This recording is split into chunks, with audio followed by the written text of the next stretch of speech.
The basement smelled like sweat and carpet cleaner, and something darker ambition dressed as cruelty. 60 employees packed against the walls. Nobody wanted to be there. But he said so. Chase Whitmore stood in the center of the mat, rolling his shoulders, wearing $2,000 worth of gear, like a man born to be watched. He had just dropped a 23-year-old accountant with a body shot that had no business being thrown in a corporate training session. And across the room, a man in a faded gray t-shirt quietly set down his coffee cup. Buddy knew his name. Not really. They were about to. If this story hits different, smash that subscribe button right now. Drop your city or country in the comments. I want to see how far this reaches. Don't go anywhere, because what happens is this is only the beginning. The city hadn't decided whether it wanted to be autumn or winter yet. Some mornings the light came in gold and soft over the Rockies, the kind of light that made people forget Denver was a working city, a practical city, a city built on logistics and altitude, and people trying to disappear quietly into their routines. Mason Drake was one of those people. He drove a 2019 Honda Civic with a cracked dashboard mount, where a phone holder had once been. Car smelled faintly of Emma's grape juice and the pine-scented air freshener she had picked out herself at the gas station, holding it up like she'd found treasure. This one, Daddy. This one smells like camping. He'd bought 3 of them. He left the apartment at 7:14 every morning. Not 7:15. 7:10. 7:14, because it took exactly 11 minutes to reach the Iron Ridge Logistics parking structure on Wayzee Street if he hit the lights right, and he always hit the lights right, because he had learned a long time ago, in places that had no names on public maps, that the difference between a good outcome and a catastrophic one was almost always preparation, not talent. He parked on level 3, always level 3. SLC, third spot from the elevator, is because the second spot had a pillar that made backing out annoying, and the first spot was too close to the security camera, which swung on a loose mount and sometimes caught the sun wrong and made him feel like he was being watched. Old habits. The elevator was broken that Tuesday morning. It was broken most Tuesdays, which told him something about Iron Ridge's maintenance priorities that he stored away without comment, so he took the stairs.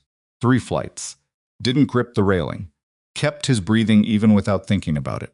The 4th floor, badged in, nodded to Darius at the security desk, walked to his corner workstation without stopping at the coffee machine. He made his own at home. 2 cups, both dark roast, no sugar. He drank the first while Emma ate her cereal and told him about whatever dream she'd had, and he drank the second in the car on the way back from dropping her at school. His desk was clean. Not the desk of a man trying to signal something go, just organized in a way that suggested he knew where everything was because he needed to, not because someone was grading him. 1 monitor, 1 legal pad, green, the kind you could still find at Staples if you knew where to look. A mechanical pencil, a small framed photo of Emma at Red Rocks Amphitheater, age 6, wearing something in his too large baseball cap and squinting into the sun like she was trying to read something written on the horizon. He opened his email. 93 new messages since yesterday at close of business. He scanned, sorted, and flagged 11 of them in 4 minutes. It was Mason Drake's morning. His official title was Senior Logistics Analyst, Supply Chain Optimization. His actual job, the one he did when the meetings weren't wasting his time, was making sure freight moved correctly across 11 regional distribution hubs when something went wrong. Weather events, carrier failures, customs delays, the cascading math of what happens when one truck in Phoenix misses its window and 20 other schedules downstream begin to fracture. He was good at it. Not in the way that got you invited to lunch with executives. In the way that made problems quietly stop being problems before anyone senior enough to care ever heard about them. His direct supervisor, a man named Tom Garrett, had once told him in a performance review, "You're reliable, Mason. But you're not very visible." Mason had smiled and said, "Thank you." Tom had not been sure if that was sarcasm. It wasn't. Mason had meant it completely. He had been visible enough, in other contexts, for a lifetime. He had been at Iron Ridge for 2 years and 4 months. Before that, 8 months of contractor work with a freight forwarding firm in Colorado Springs, Deliberate, part-time easing himself back into civilian structure after a long stretch of medical leave, therapy twice a week with a VA counselor named Dr. Tricia Howell, who had the good sense not to push too hard too fast. Before that was the Navy, 11 years. SEAL Team 3, Virginia Beach, then deploying wherever the work was, which meant places he didn't talk about, doing things that wouldn't appear in his official service record, because his official service record was, for legal and operational reasons, a carefully edited document. He had been good at that work too, better than good, which was part of why leaving it had been so complicated, and why the transition into spreadsheets and supply routes had felt less like a step down and more like learning to breathe through a completely different part of his lungs. He didn't miss the violence. He had never loved it the way some of the guys did, the ones who came alive in contact, who needed the electricity of threat to feel real. Mason had been effective, not enthusiastic. There was a difference. His instructors at Bud SH had noticed it immediately. Drake doesn't panic. His class proctor had written in an evaluation Mason had never actually seen, but had been told about years later by a teammate who thought it was funny. He just gets quieter. What he missed, yet sometimes quiet Sunday afternoons when Emma was at a friend's house and the apartment felt like it was made of empty air, was the clarity. So, the simplicity of a mission that had a defined objective and a team that trusted each other with their lives, not just their quarterly numbers. Corporate life had no such clarity. Corporate life had Chase Whitmore. Chase arrived at Iron Ridge 11 months after Mason. The announcement came via company-wide email with a subject line that read, "Exciting leadership addition to our executive team," which told Mason everything he needed to know before he read past the first paragraph.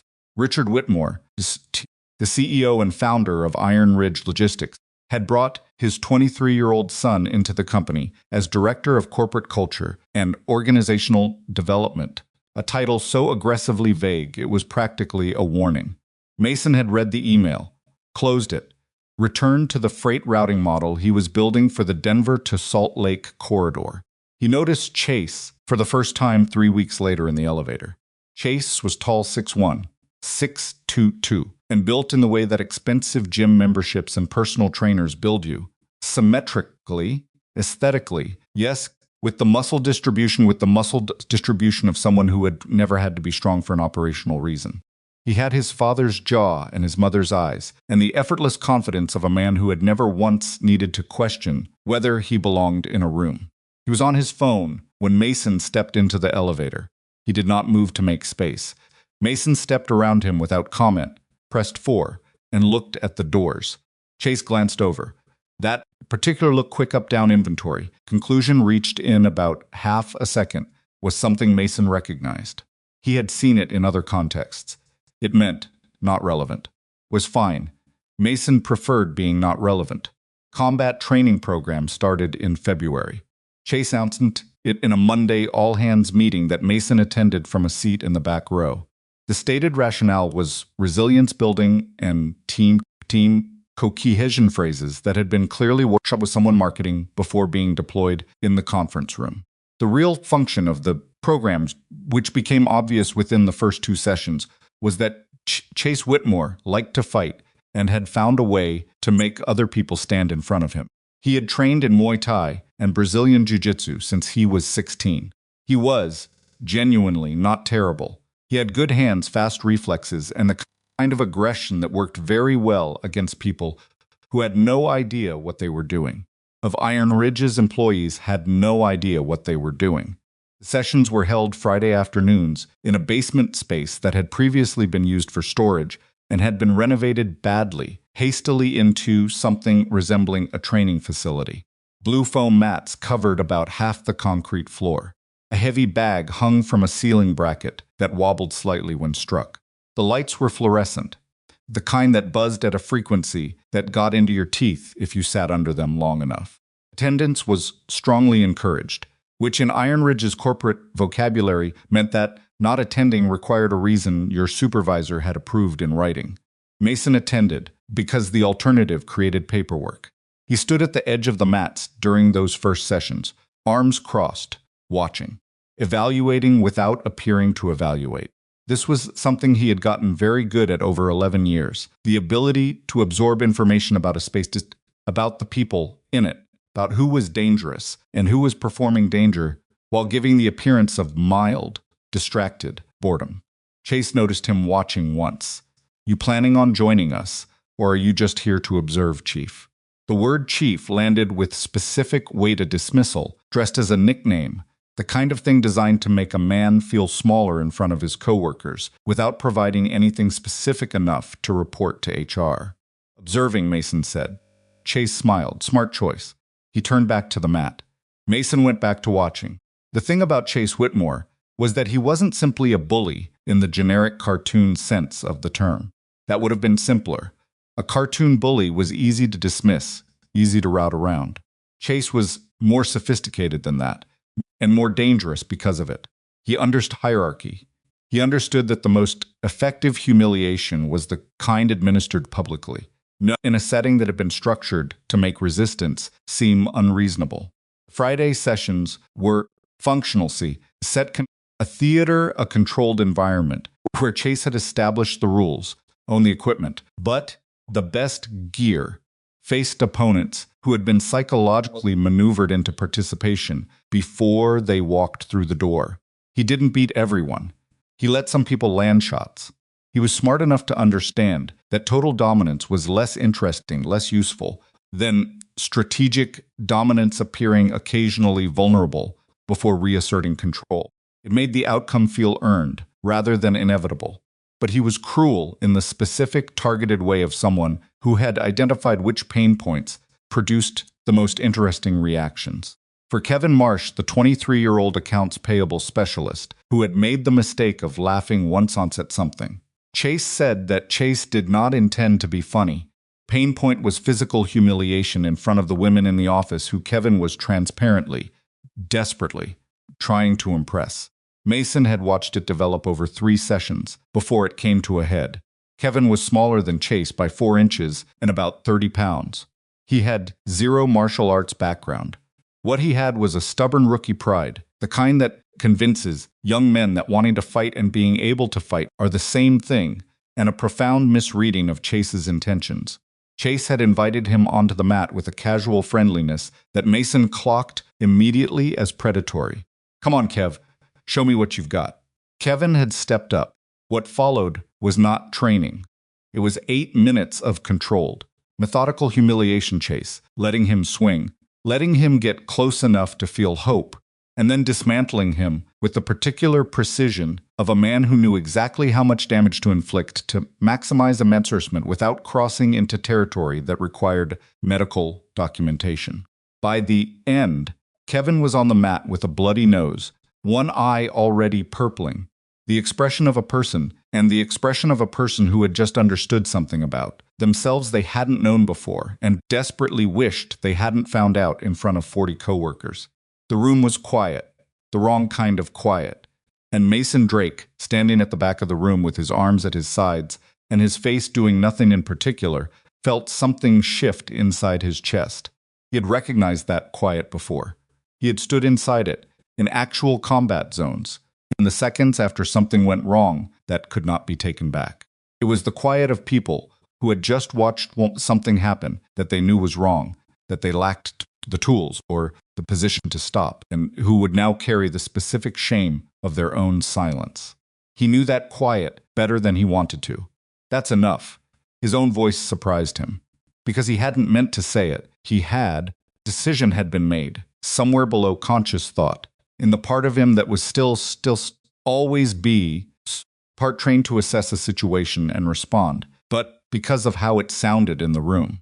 Quiet, even, completely without theater. Chase turned slowly. He had Zidgachined. He had the expression of a man who had just been interrupted in the middle of something he was enjoying.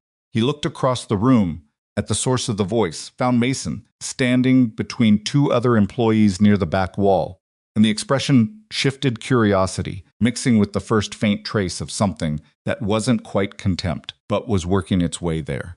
"You say something?" "Yeah." Mason stepped forward. Quickly. "No." Aggressively. Just forward, through the loose cluster of employees who moved aside without being asked, The way people unconsciously make space for something that has a specific quality of direction. He's done. Chase tilted his head slightly. He's done when I say he's done. Mason crouched next to Kevin, got a hand under his arm. Can you walk? Kevin blinked. His nose was still running red. I think, let's get you some ice. He helped Kevin to his feet, steady, not looking at Chase. Hey, Chase's voice had a new edge now. I'm talking to you. I know, Mason said. He steered Kevin toward the door. I'll be back for my coffee. He wasn't sure where that last part came from. It just came out. He heard 2 or 3 people near the wall muffle, something a laugh, maybe. Kind, you exhale through your nose when you're surprised into it. He didn't look back. But of course it didn't end there. He had known it wouldn't. Men like Chase Whitmore had a particular relationship with being walked away from. Yes, it rewired something in them. It transformed what might have been a simple moment of being checked, which all people needed at some point, even if they didn't want it, into a wound that required a specific kind of medicine.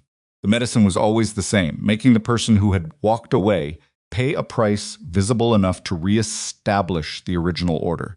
Mason understood this dynamic. He had seen it before, in different contexts, with higher stakes, with men who were considerably more dangerous than a CC son with a Muay Thai hobby, but the fundamental architecture was identical. By the following Monday, his network access had been quietly restricted. 2 projects were reassigned without explanation. An email arrived from his supervisor, from Tom Garrett, who Mason had always thought was essentially decent, who looked uncomfortable even typing it, noting that his recent conduct at the Friday training session had been observed by senior leadership, and that professional engagement with company culture initiatives was an expectation of his role. Mason read the email twice, filed it, printed a copy and put it in the folder he kept in his apartment desk drawer, which also contained his original employment contract, his last 3 performance reviews, and a notepad where he had begun keeping dates and brief descriptions of everything that had happened since Chase walked into the elevator that first day, because he was planning anything. Because he had learned in environments where the cost of being unprepared was measured in different currencies than performance reviews. That documentation was a form of armor. He replied to Tom's email, "Understood. Thank you for the note." He made his lunch and called Emma's school to confirm she was signed up for the science fair, because she had mentioned it 4 times in the last week, and he had promised he would handle the registration. And some things were more important than whatever was happening at Iron Ridge Logistics. Pressure was not subtle. It was not meant to be. Parking card stopped working for 40 minutes on a Wednesday morning. He took 3 days to process his request for updated software access to a program he needed for a time-sensitive route analysis. In a meeting about Q4 freight projections, he gave a detailed breakdown of a bottleneck in the Denver hub that he had identified and partially resolved solid work, kind that would have drawn at least a nod a month earlier, and the VP of operations, a man named Gerald Park, who had previously sent Mason direct emails complimenting his analysis, looked right through him and asked the consultant sitting 2 seats over for his thoughts. Mason sat in that meeting and said nothing and let it happen. He had learned, at cost, he still felt in a particular way on cold mornings. In his left knee, no. In the scar along his ribs, that reacting to provocation on the provoker's timeline, provoker's chosen arena, was how you lost before the engagement properly began. He absorbed the signal, assessed the vector, and waited. The invitation arrived on a Thursday afternoon. Subject: Friday team development session attendance required. It was addressed to 15 employees, including Mason. The body of the email was brief and bureaucratic. Attendance was mandatory. Absence without a documented medical excuse would be noted in his personnel file. The session was part of an organizational development assessment, overseen by executive leadership. It was signed by Chase Whitmore. The executive team would be present. Mason read it at 4:47 p.m. He closed the email. He made one phone call to Emma's friend Daniela's mother, asking if Emma could have a sleepover that Friday. She said yes, of course. Was everything okay? Everything's fine, Mason said. I just might run late from work. He made dinner that night, pasta, which was Emma's choice, always Emma's choice, and he listened to her talk about her science fair project. which involved testing which type of soil held water longest. He said all the right things and asked the right questions and helped her with her bath and read 2 chapters of her current library book before lights out.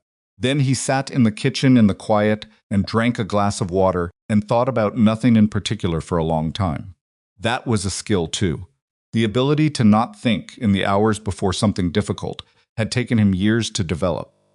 Early in his career, in the weeks before his first deployment, in the hours before his first kinetic operations, he spent those intervals running worst-case scenarios through his mind on a loop, a mental rehearsal that was supposed to prepare him, but actually just burned fuel he would need later.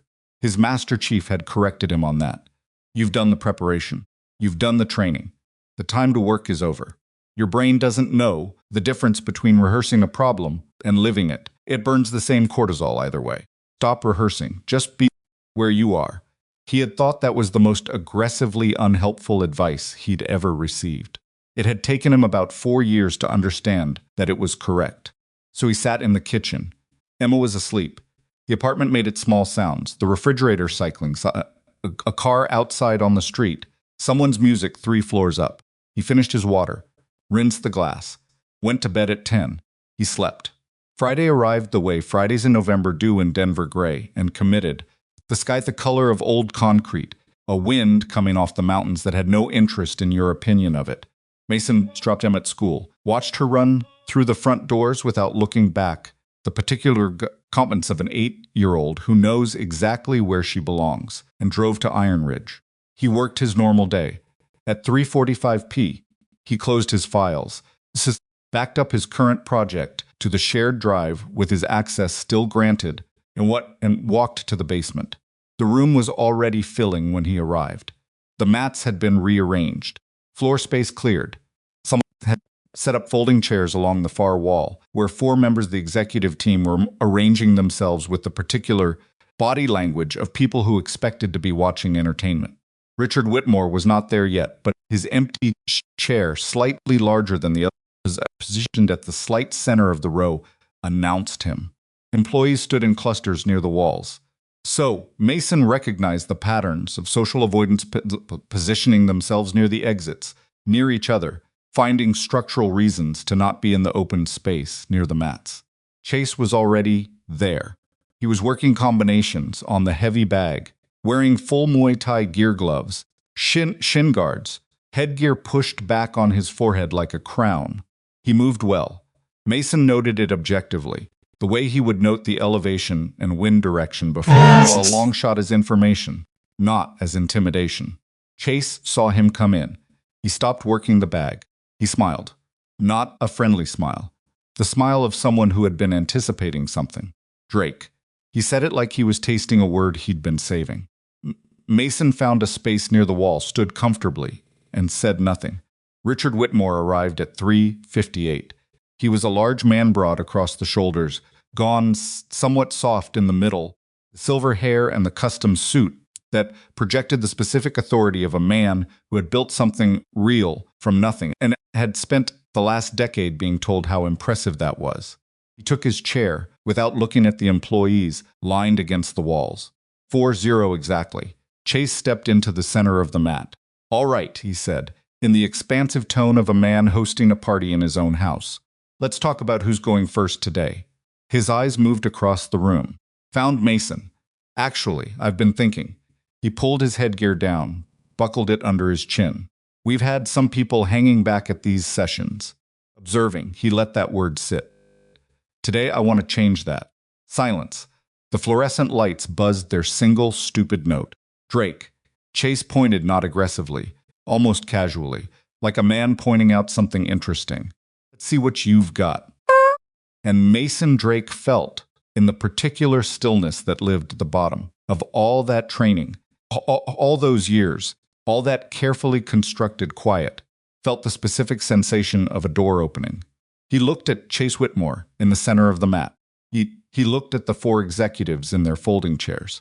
He looked at the 37 employees arranged along the walls, all of them watching him with the particular held-breath attention of people who both wanted and feared whatever was about to happen. He thought about Emma's science fair project, Which soil holds water longest? He thought about grape juice and pine-scented air fresheners and a photograph at Red Rocks and a little girl who ran through school doors without looking back because her world was stable. He had made it stable. And he stepped forward. The step he took was not dramatic. That was the thing nobody in that room would be able to fully articulate afterward when they tried to describe it to spouses and friends and coworkers who hadn't been there. They would say things like, he just walked out there and it didn't look like anything at first, and I don't know. He just moved differently than everybody else. Because there was no squaring of shoulders, no jostling, no the hero answers the call body language that the moment seemed to demand. Mason Drake walked out of the cluster of employees near the wall and across the cleared floor toward the center of the mat, the same way he walked to his car every morning, with the particular economy of a man who had somewhere to, and no surplus energy to spend on how it looked. He stopped about 6 feet from Chase, looked at him. Chase had been expecting something he could read, or aggression, or the specific over-controlled stillness of a man trying very hard to appear unafraid, which was itself a form of fear and therefore useful. What he got instead was nothing he had a clean category for. The man across from him was just present, standing there like he'd chosen the spot and had no particular feelings about what happened next. It was slightly off-putting in a way Chase would not have admitted to anyone. "You actually gonna do this?" he said. Not quite a question. "You invited me," Mason said. "I didn't think you'd show up. Here I am."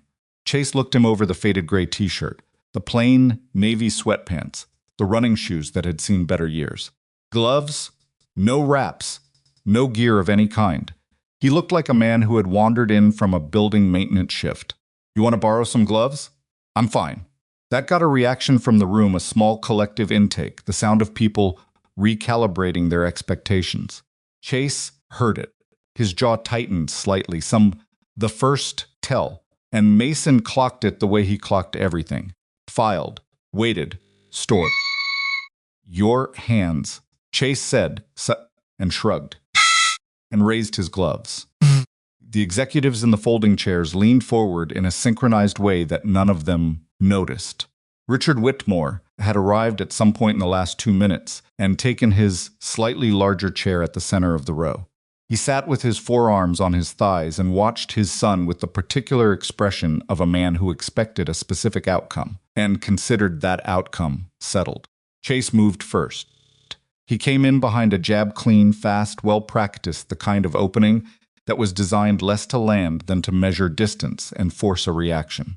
Against most opponents, it worked beautifully. You threw the jab, they moved back, or raised their hands or flinched, and in that fraction of a second of response, you learned everything you needed to know about how they processed threat. Mason didn't move back. He moved, but it was lateral. It was small, maybe 4 inches to the right, and the jab went past his ear, close enough to disturb the air near his temple, and he was already in a different position than he'd been a half second ago, without appearing to have hurried at all. But Chase reset, tried again. A 2-piece this time, jab cross, the cross coming with real weight behind it. Mason slipped the jab the same direction, and the cross went wide, and he was already 2 steps to Chase's left, before Chase had finished the combination. Counter. No strike back. Just gone from where he'd been. Chase stopped. The room was very quiet. "Okay," Chase said quietly, in a tone that had shifted register. Something had come into his eyes, not fear, not yet, but a particular focused attention that hadn't been there before. The look of an athlete who has just realized the opponent has a game. "Okay, let's do this properly then." He came forward in full combination jab, cross, lead hook, stepping knee, the kind of sequence that required timing and coordination, and that Chase had clearly drilled extensively because it flowed out of him with the muscle memory smoothness of a man who had thrown it 1,000 times. And Mason moved through it. That was the only way to describe what happened. He moved through it, not around it, not away from it, but somehow through the geometry of the attack in a way that put him at angles that didn't make sense if you were watching with the expectation of conventional defensive movement. The jab missed. The cross missed. The hook Mason rolled under, with a slight bend at the knees, barely a movement, like a man ducking under a low ceiling. And by the time the knee came up, he was already outside Chase's lead leg, and the knee hit nothing but the air where he'd been. Chase spun to face him. They were 4 feet apart. Mason was standing with his hands low, relaxed at his sides, in no recognizable guard at all. He looked like a man waiting for a bus. Someone in the room made a sound. A soft sound, involuntary, the kind your throat makes when you see something your brain hasn't finished processing. "What is that?" Chase said. Not angry yet, genuinely puzzled, in the specific way of someone whose model of the world has just encountered data that doesn't fit. "What are you doing?" "Nothing yet," Mason said.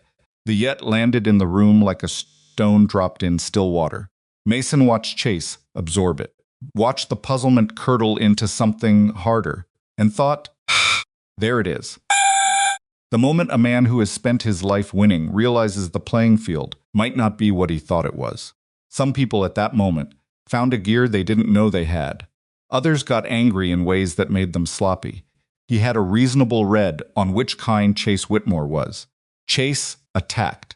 The structured combinations, now this was harder, faster, with anger pushing the technique, which made it more powerful and less precise in roughly equal measure. He was throwing heavy strikes, real faint weight behind them, and crowding forward to eliminate the lateral space Mason had been using. It was smart. Chase had adapted. Mason gave him credit for that. Next he'd The next 40 seconds were the kind of thing that people in the room would replay in their heads for weeks afterward, and still not fully agree on what they'd seen. What they could agree on, Mason never stopped moving. What they couldn't agree on, it never looked like running. It looked like something else. Something that didn't have a clean civilian vocabulary attached to it. Kind of movement that belonged to a different context. Entirely the way a man moves when he has spent years in environments where being in the wrong place at the wrong moment was measured in. Consequences that had nothing to do with a bruised ego. He was reading Chase. That was the core of it. Mason would have described it in different terms, not reading. Exactly. This isn't listening, but listening. To the weight distribution in Chase's feet before a strike. Slow to the slight coiling of his right shoulder that telegraphed the cross by about a quarter second. To the way his breathing changed when he was setting up a combination versus when he was improvising. It was all information. It was all transmission. In the teams, they called it pattern recognition. In his first deployment, his element leader, a laconic Oklahoma native named Hargrove, who communicated primarily in half sentences and had the situational awareness of something that should not have been human-sized, had corrected Mason during a debrief after a room-clearing exercise where Mason had hesitated at a corner. "You're thinking," Hargrove had said. "Stop thinking. Pattern recognition. What's the corner tell you before you get there?" "Oh, until I'm there." "Wrong. The doors hung which way? Where's the light source? Which direction were the last 3 rooms oriented? You already know what's on the other side. Your brain knows. You're just not listening to it yet." It had taken Mason another 6 months to understand what he meant. Then it became not easy, exactly, but available. The ability to process environmental information at a speed that bypassed the analytical layer because the analytical layer was too slow and too expensive in the moments when it mattered. Standing across from Chase Whitmore in a badly lit basement gym in Denver, Colorado, that ability was simply on. The way a light comes on when you flip the switch, no effort, no transition, just available. Chase threw a right cross with everything behind it. Mason ducked it, let it go past, felt the displaced air on his neck, didn't move away, and for the first time he put a hand on Chase. Just a hand. An open palm on Chase's lead shoulder, not a strike. Push! Just a touch, brief and precise, using Chase's own forward momentum to redirect him 18 inches to the left. Chase stumbled, not badly, not embarrassingly, but he stumbled, took a step to recover his balance that he hadn't planned on taking, found himself at an angle he hadn't intended, and had to reset from a position that was not the position he'd meant to be in. No, he turned around. His face had changed. The room noticed. 30-some-odd people all registered it simultaneously. The way a crowd registers a shift in weather not consciously, with named thoughts, but in the body, in the particular way, people start to lean very slightly forward when something unexpected is happening, and they don't want to miss the next thing. Chase was breathing harder. His chest was moving. His gloves were up, but his shoulders had risen toward his ears, which was a stress response he probably didn't know he was doing. "You've trained," he said. It wasn't an accusation. It was more like someone reading a receipt and finding a charge they didn't remember authorizing. Some citizen said. "Where?" Mason said nothing. Chase looked at him for a moment with the evaluating expression of a man trying to place a face he's seen somewhere before, but can't locate. He dropped the expression and came forward again. This went on for 4 more minutes. Chase was not a bad fighter. That point deserves repeating, because it matters to the shape of what happened in that room. He was genuinely skilled, meaningfully athletic. He'd intervened, and in possession of enough competitive experience that he could make adjustments mid-fight most recreational martial artists cannot do. Yes, against any other person in that building, he would have imposed his game inside the first 60 seconds. Against Mason, his game plan had no surface to grip. Every time he established range, Mason changed it. Every time he pressured forward, there was somehow less of Mason to pressure against, not through dramatic evasion, but through small, economical adjustments, body angles and footwork that put the geometry of the attack slightly wrong in ways that compounded. A jab designed for a target 2 feet in front of you travels differently when the target is 18 inches to the left. A hook that should have landed flush becomes a glancing blow when the recipient has rolled with the angle. Nothing landed clean, and Mason still had not thrown a single strike. That was the thing that was doing the most psychological work in the room. And Mason knew it, and he was not proud of it exactly, but he was honest enough with himself to acknowledge that it was calculated. Theatrical, he wasn't performing for the audience the way Chase did.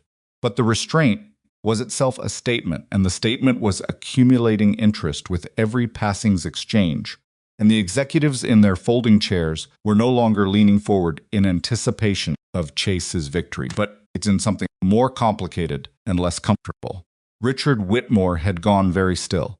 It was Gerald Park who broke first. Gerald, the VP of Operations, the man who had looked through Mason in the quarterly meeting, the man who had sent him complimentary emails that had quietly stopped arriving. He was sitting at the end of the executive row, and somewhere around the 5-minute mark, he leaned over to the woman next to him, Sandra Cho, director of HR, who had the specific expression of someone watching a situation develop that she was going to have extensive documentation obligations about, and said something low. Sandra said something back. Neither of them looked happy. Chase didn't notice. He was in the process of trying something new, feinting the jab to draw reactions, then stepping in her clinch, trying to use his size advantage in a grappling exchange where Mason's evasion wouldn't help him. It was a reasonable adjustment. Logical. The kind of thing you did when your striking game wasn't working. He got the clinch. For about 1 second, Mason didn't resist it. The part that didn't make sense from outside, instead of pulling away, he went with it, yet stepped into Chase's space, and then did something with his hips and his base that shifted Chase's weight in a direction Chase had not chosen. And suddenly, Chase's center of gravity was wrong, and he was working very hard with his arms and legs just to stay upright, while Mason stood in the middle of all that effort, looking like he'd just stepped off an escalator. Chase released him, backed up. He was breathing hard now, genuinely working. Mason was breathing normally. Someone Mason never identified who made a sound that was not quite a laugh, but was adjacent to one. Compressed involuntary exhalation.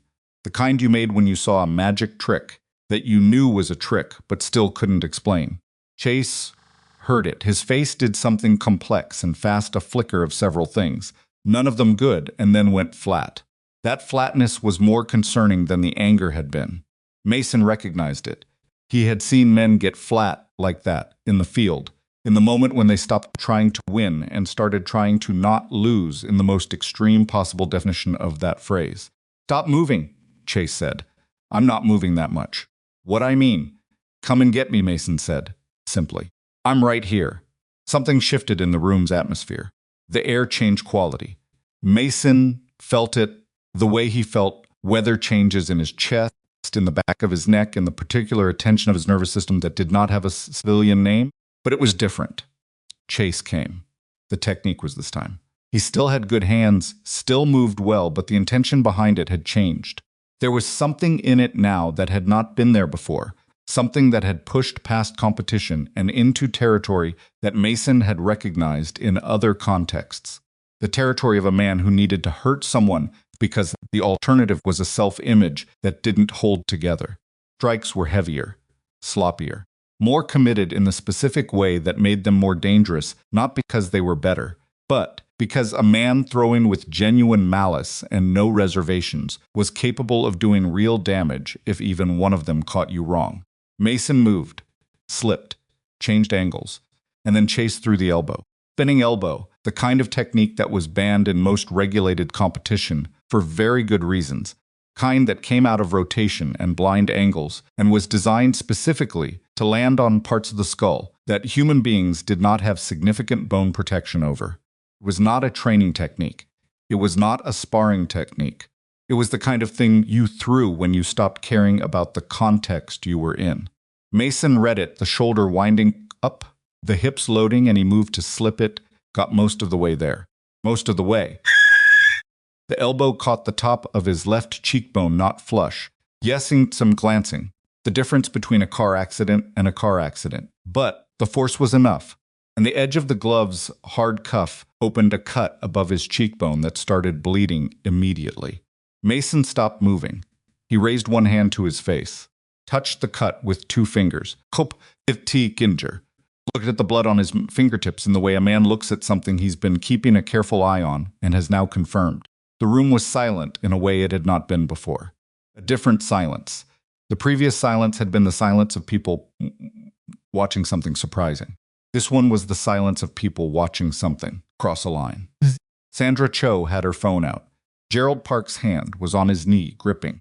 Richard Whitmore was completely still, and Chase Whitmore stood in the center of the mat, with his chest heaving and his gloves up, and his eyes doing something that might have been triumph and might have been the specific look of a man who has just heard himself say something he cannot take back. First blood, he said. He said it the way you'd say it if you were trying on a persona and hadn't fully committed to whether you believed it. Mason lowered his hand.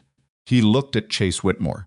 Expression on his face, this was the part people would struggle most to describe afterward, because it did not fit any of the templates.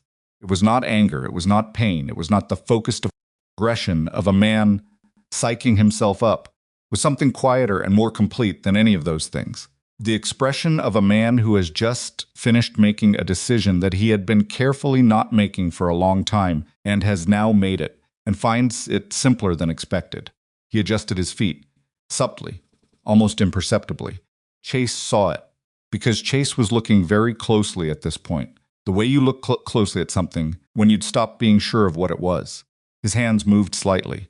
Wait, he started. Mason closed the distance.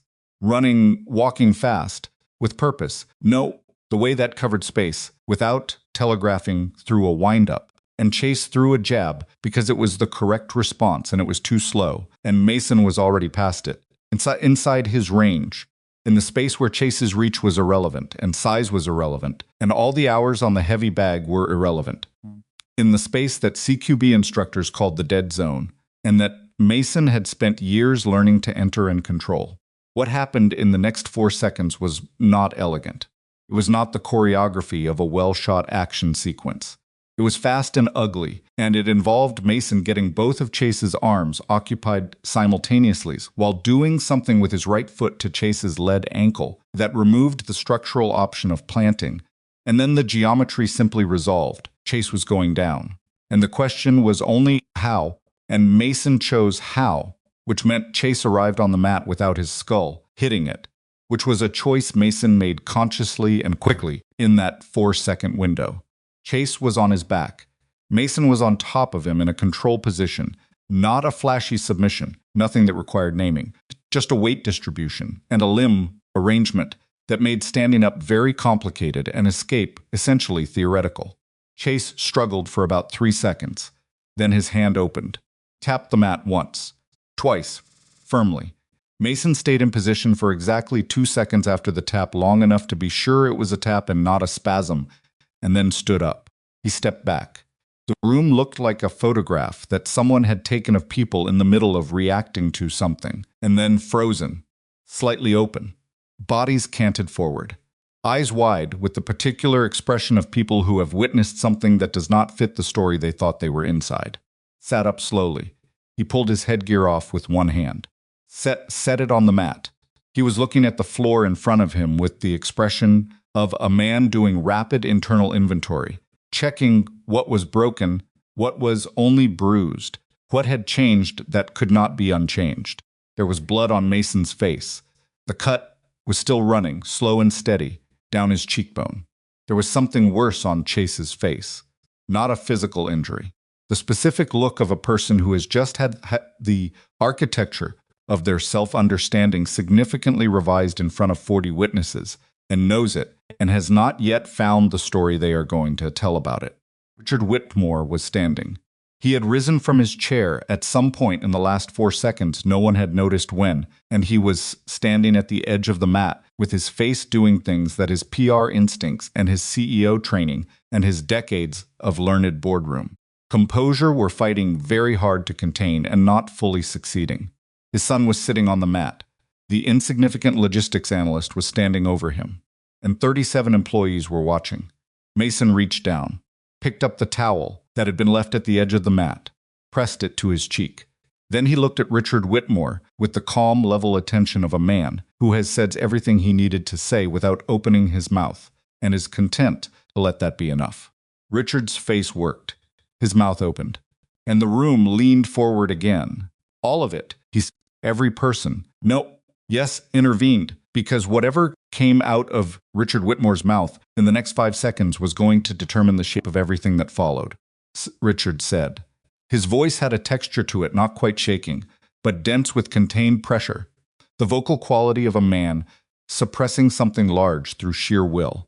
Do you have any idea what you just did? Mason held the towel to his cheek. I stopped a fight, he said. You assaulted my son in front of my executive team. The word assaulted hit the room like a temperature drop.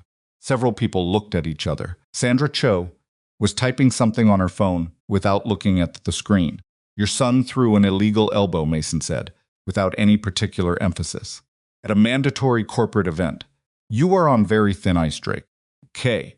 The okay was the most disruptive thing anyone had said in the room, since Mason had said nothing yet 14 minutes earlier. Contained no concession, no apology, no recognition that thin ice was something he was afraid of. It contained only the information that he had heard Richard Whitmore speak and had registered the content. Richard's jaw tightened. Chase was on his feet now, had retrieved his headgear and was holding it at his side.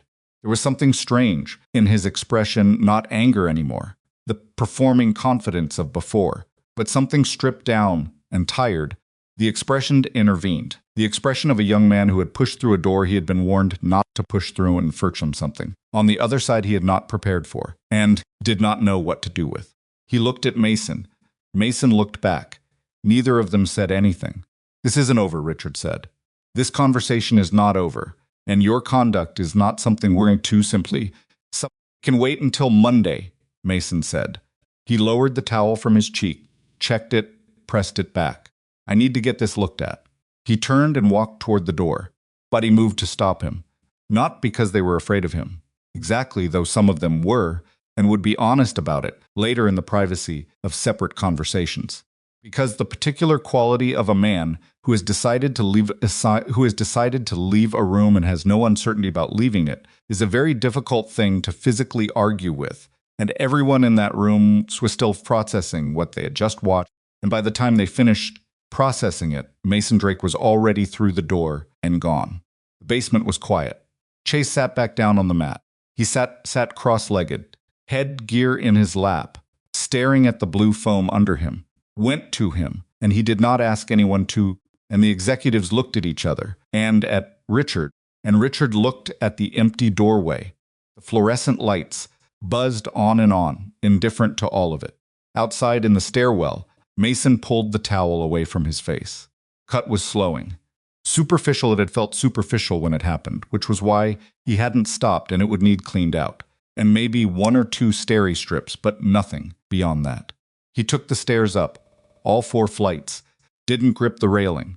At his desk, retrieved his jacket, his phone, his keys.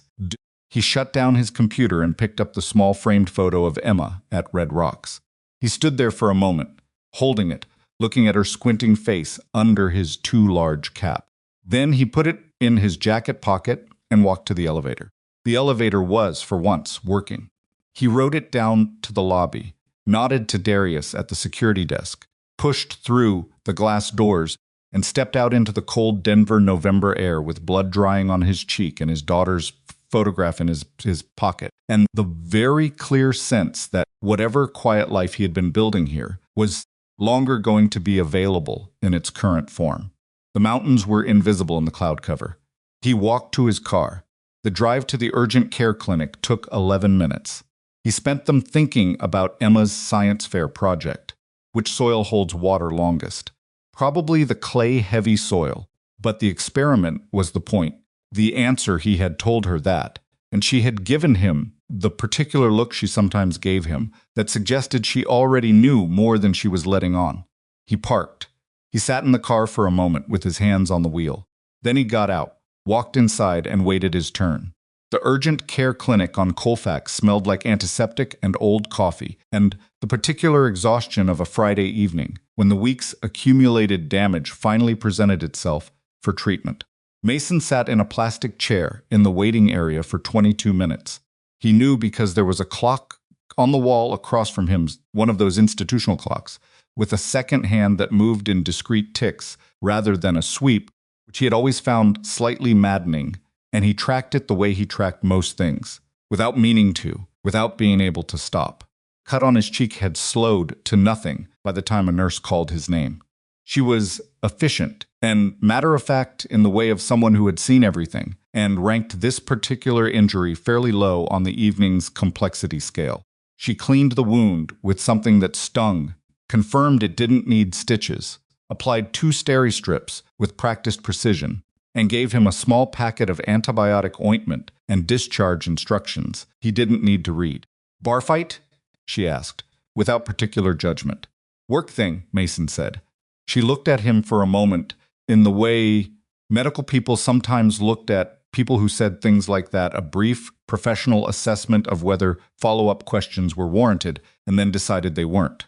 "Keep it dry for 24 hours, she said. "Thank you." He drove to pick up Emma from Daniela's house. Daniela's mother, a cheerful woman named Karen, who coached youth soccer and had the relentless warmth of someone who had made a conscious decision about what kind of energy she was going to put into the world, opened the door before he reached it. Her eyes went to his cheek. "Mason, are you okay?" "I'm fine, just a small thing at work." Karen had the expression of a woman who recognized the specific understatement men deployed around their injuries, and had the social grace not to push it. "Emma's amazing, by the way. She spent an hour explaining her science fair project to us. I think she converted Daniela to soil science." "That tracks," Mason said. Emma appeared behind Karen's shoulder, leaned. She'd been standing there for some time, which she probably had. She was wearing her pajamas, the ones with small foxes on them, and holding a small notebook that Mason recognized as the one she used to record her experiment observations. She looked at his face. "What happened to your cheek?" "I got bumped at work." "By what?" "By someone's arm." She stared at the steri strips with the focused skepticism of an 8-year-old who had not yet learned to politely accept insufficient explanations. "That's a lot of strips for an arm bump." It was a pretty fast arm. She considered this. Accepted it provisionally, in the way she accepted most things not fully, enough to move on for now, with the understanding that she reserved the right to return to it. "I wrote down my hypothesis," she said, holding up the notebook. Mrs. K said hypothesis should come before data collection. "I had the data first, so now I have to figure out what I thought was going to happen before I knew what happened." "Retroactive hypothesis," Mason said. "Is that a real thing?" "It's what most people do. They just don't usually admit it." She thought about that. "That seems dishonest." "It's complicated," he said. "Get your stuff. Let's go home." That weekend passed the way weekends passed when you were a single father, with a bruised face and an uncertain Monday waiting for you, not slowly, quickly, with the texture of time that was both precious and slightly pressured, every hour carrying the double weight of being both the thing itself and the last version of the thing, before everything changed. Saturday, he helped Emma set up her experiment properly.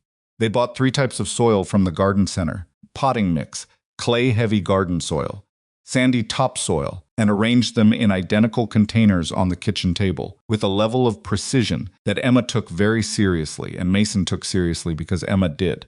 "We have to make sure the amounts are the same," she said, leveling the surface of each container with a ruler. "Otherwise, the data doesn't mean anything." "Controlled variables," Mason said. "That's what I said." He measured water. She poured. They both watched. It was, he thought, sitting on the kitchen floor with his back against the cabinet while Emma crouched over her experiment and took notes in her careful, slightly too large handwriting. It was the best part of his life. Complicated thought. Just a true one. Sunday, he called his sister in Phoenix about the SEAL years, in the general way that family members knew. Specifics, because specifics had never been an option, who had the particular quality of love that accepts itself as worry disguised as practical advice. She heard something in his voice without him saying anything about work. "You sound like you did after your second deployment," she said. "I'm fine." "That's what you said then, too. I was fine then, too." "Mason, I'll call you next weekend," he said. She let it go because she knew him well enough to know when pressing helped, and when it didn't. They talked for another 20 minutes about her kids, her job, the renovation she was doing to her back bathroom. Normal things, the architecture of ordinary life. After he hung up, he sat in the kitchen and looked at Emma's soil experiment on the table and thought about money with the clear-eyed assessment of a man inventorying his actual position. Saving 6 months of careful living if he had no income. Emma's school was paid through semester. His truck note, the Civic, which he thought of as his truck note, as a private joke with himself that had never developed into anything funnier, was current. Debt beyond a modest credit card balance he cleared monthly. His position was not strong, but it was not weak in the way that left no room for decisions. That mattered. Monday started wrong. Dramatically wrong. No confrontation in the lobby. No security escort. Nothing that had the shape of a story. Just wrong in the small, accumulated ways that told you the environment had shifted again before you'd seen a single explicit confirmation. His badge worked at the entrance but not at the elevator to the 4th floor. He took the stairs. His computer logged him in, but the shared drive access was gone, not an error message, just a clean absence where the network folders had been, which meant it had been revoked deliberately and recently, and by someone with admin-level access. His email loaded, but his calendar invitations for the week had been canceled without explanation. The recurring project meetings he was part of simply removed, as though his participation in them had been quietly debated and quietly resolved. Tom Garrett walked past his desk at 8:45 and looked at him with the expression of a man who had been told something by his superiors and was now trying to figure out which part of his face to hide it in. "Tom," Mason said. Tom stopped, adjusted his grip on his coffee cup. "Hey, Mason. You want to tell me what's happening? There's a process underway. HR is handling some. Am I being investigated?" Tom's mouth made a shape that wasn't quite a word for a moment. "There are some concerns being reviewed." "About Friday." "About Friday," Mason repeated. "About the conduct during the session. There are conflicting accounts of what—" "There were 40 people in that room," Mason said. "With phones." Tom's jaw moved slightly. "Mason, I'm not the one." He stopped, looked at his coffee. "Just sit tight today. Let HR do their process. Okay?" Mason looked at him for a moment. "Okay," he said. Tom walked away with the specific gait of a man who was relieved to be walking away and not proud of the relief. Mason turned back to his computer. His project files were still local. He hadn't trusted the shared drive with his working documents for the last 3 weeks. Another habit. Yes, set. Another old habit, and he opened the freight model he'd been building for the Salt Lake corridor and worked on it steadily until lunch, because the work was still real, even if everything around it was becoming theater, and he was not built for sitting still and waiting for something to happen to him. At noon, he walked to the small deli 3 blocks from the building and ate a turkey sandwich alone at a counter facing the window. It was cold outside. People walked fast with their hands in their pockets and their chins down, the particular Denver November posture, everyone in a quiet negotiation with the wind. He ate half the sandwich, wasn't particularly hungry, drank the coffee, which was better than the deli's signage suggested it would be. His phone buzzed, unknown number, Colorado Springs area code.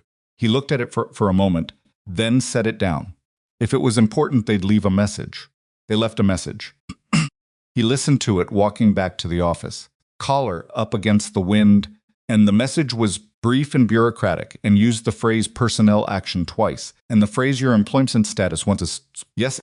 And the gist of it was that a formal HR meeting had been scheduled for that Wednesday at 9 a. with Sandra Cho and 2 other individuals whose names he didn't recognize, and his attendance was required. And he should be aware that this meeting related to the conduct incident on Friday, November the 9th. He put his phone in his pocket, kept walking. The wind had picked up. Wednesday's meeting lasted 47 minutes. Sandra Cho ran it with the carefully measured tone of a professional who understood that her job was to document and facilitate, not to adjudicate, and who had done this long enough to have the language for it, down to something that was almost kind in its precision. 2 other individuals were a lawyer, whose name was Fleming, and an outside HR consultant, whose name Mason didn't catch and didn't ask for again. The substance of the meeting was that Chase Whitmore had filed a formal complaint alleging that Mason had acted aggressively and without provocation during a voluntary corporate training session, had used disproportionate physical force, and had created an unsafe work environment. Mason sat with his hands on the table and listened to this. When Sandra finished, she asked if he had anything he wanted to say for the record. The training session was mandatory, not voluntary, he said. That's documented in the invitation email. Fleming made a note. The session was initiated by Mr. Whitmore's direct challenge, witnessed by at least 37 employees, he continued. Mr. Whitmore threw an elbow strike, a technique that is illegal in regulated competition, which made contact with my face and caused a laceration that was treated at an urgent care clinic on the same evening. I have the paperwork. He placed a copy of the urgent care documentation on the table. He had brought 3 copies, which he had printed at the FedEx on Saturday morning. Sandra looked at it, passed a copy to Fleming. I did not initiate contact until after that strike, Mason said. I ended the engagement without causing injury to Mr. He stopped. The room was quiet. Is there anything else? He said. Someone teen. Sandra and Fleming exchanged a look that lasted about a second and a half and contained more information than either of them probably intended to share. We appreciate your cooperation, Sandra said. We'll be in touch with next steps. Thank you, Mason said.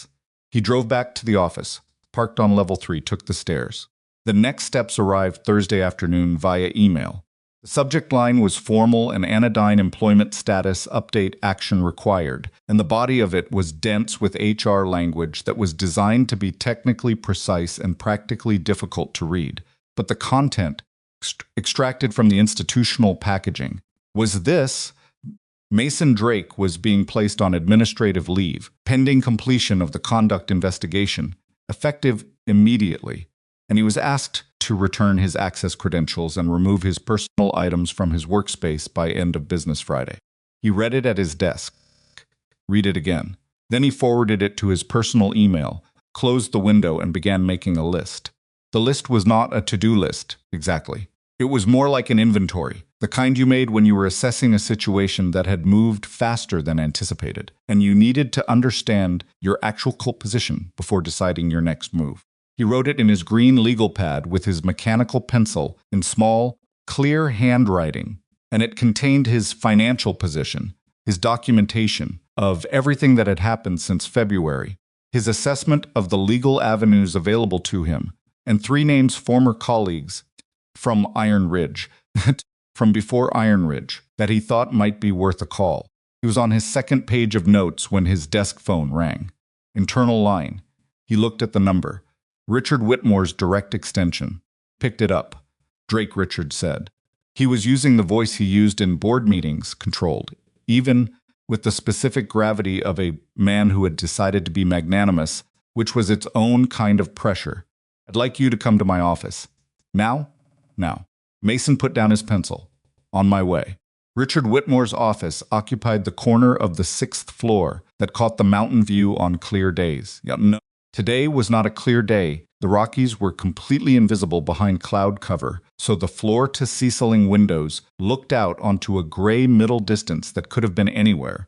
And the office's elaborate staging of power and success, the framed magazine profiles, the deal memorabilia, the architect-selected furniture had to do its work without the landscape supporting it. Richard was standing when Mason came in. He hadn't sat down. This was a choice. Mason cataloged it. The choice of a man who wanted the posture of control without the vulnerability of being seated across a desk from someone he was angry at. There was no one else in the room. Mason came in, stood in front of the desk. Not sit down either. Richard looked at him for a moment. What I built here, Richard said. A logistics company, Mason said. I built this from a one-truck operation in a parking lot in Aurora when I was 28 years old.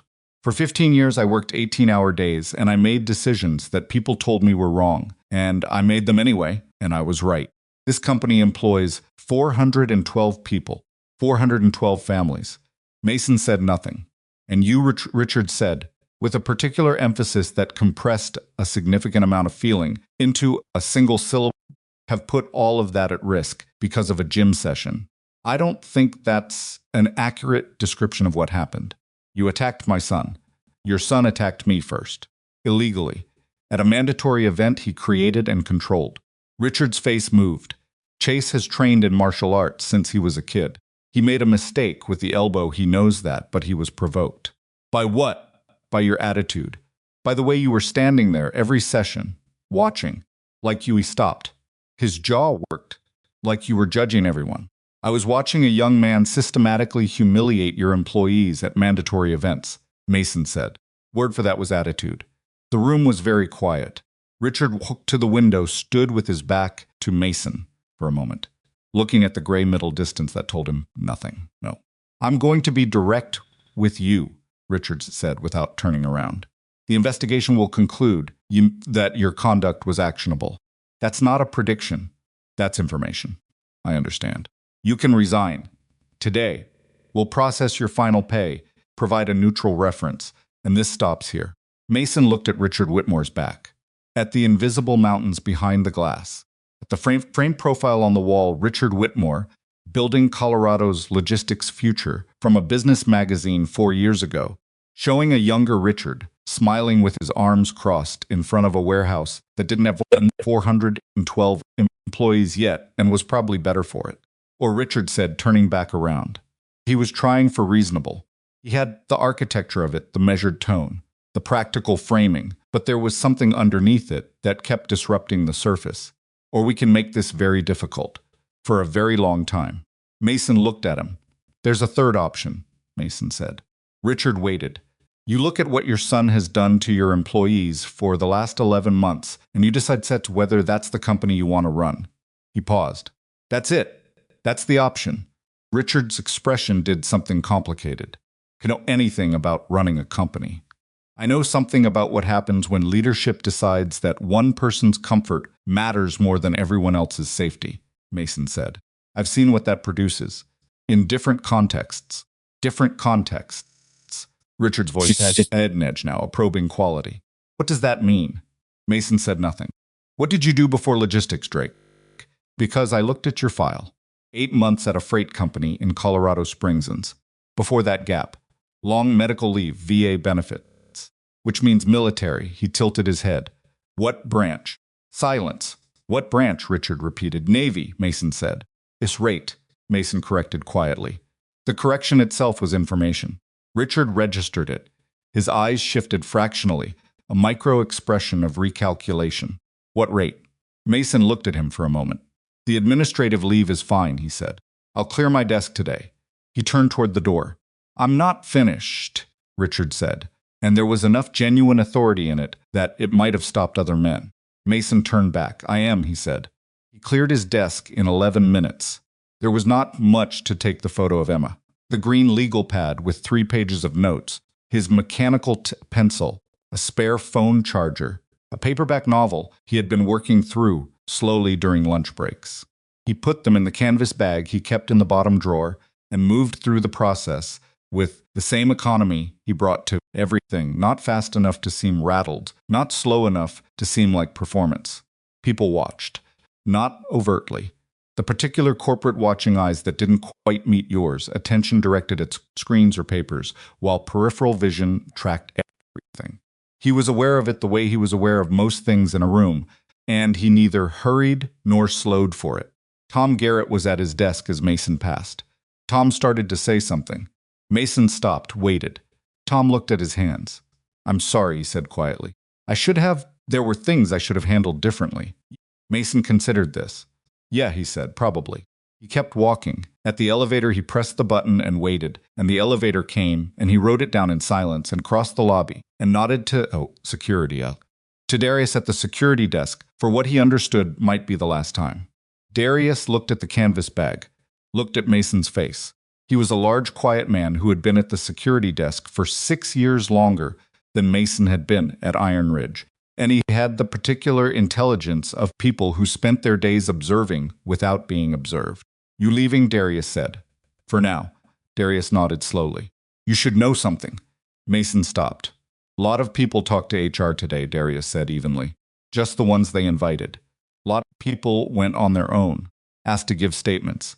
Mason was quiet for a moment. "Friday?" "About all of it," Darius said. "Months of it." Mason held that. "Thank you," he said. Darius nodded once and returned to his desk, and Mason walked through the glass doors and out into the cold.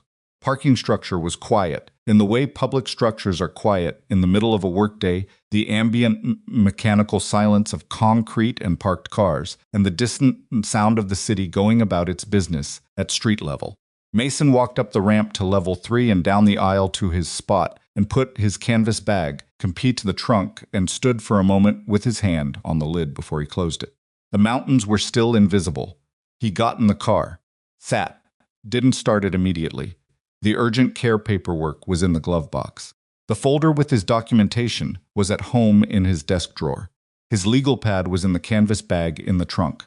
He had 3 contacts he could call, a 6-month runway of savings if he was careful, and a daughter who needed to know the world was stable even when it demonstrably was not.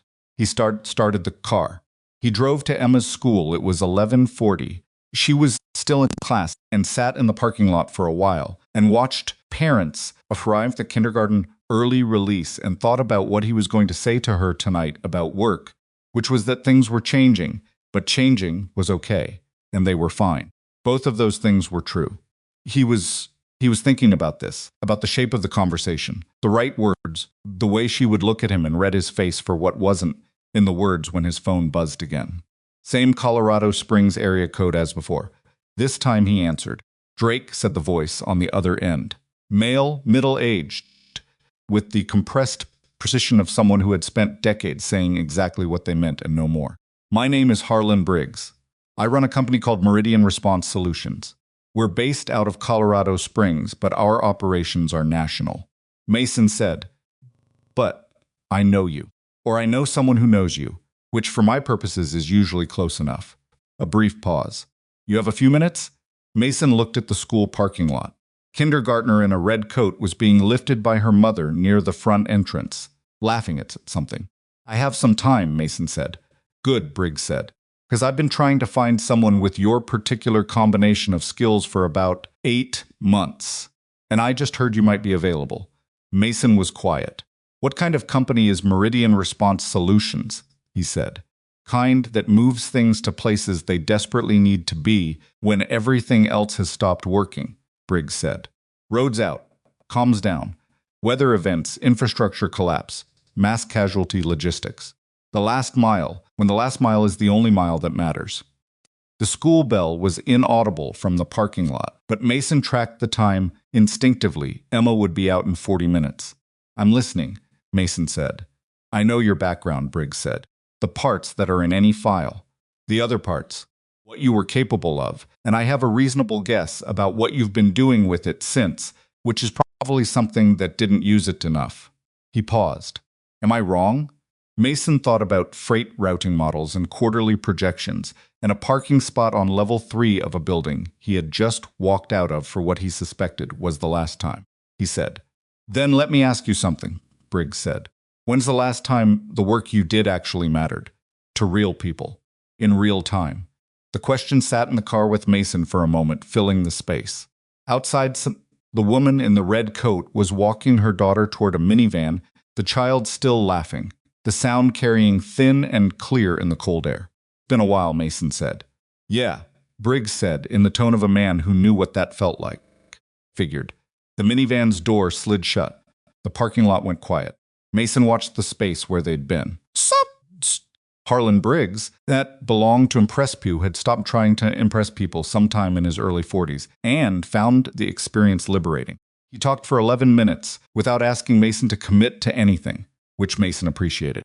He laid out Meridian response solutions, the way a man described something he had built, with his hands specific, unsentimental, with the occasional acknowledgement of what hadn't worked and why. The company was 7 years old, 31 full-time employees, a network of contract specialists, and operational relationships with FEMA, 3 state emergency management agencies, and a handful of NGOs that worked disaster zones. Their core function was logistic coordination in degraded environments, the specific, brutal problem of moving critical supply when the infrastructure that supply chains dependent on had partially or completely failed. Logistics companies are built for systems that work, Briggs said. Exist. Communications exist. Vendors honor contracts because the legal system is functional and they want repeat business. We operate in the gap between that world and the one where none of it is true anymore. Wildfire evacuation support, mass casualty events.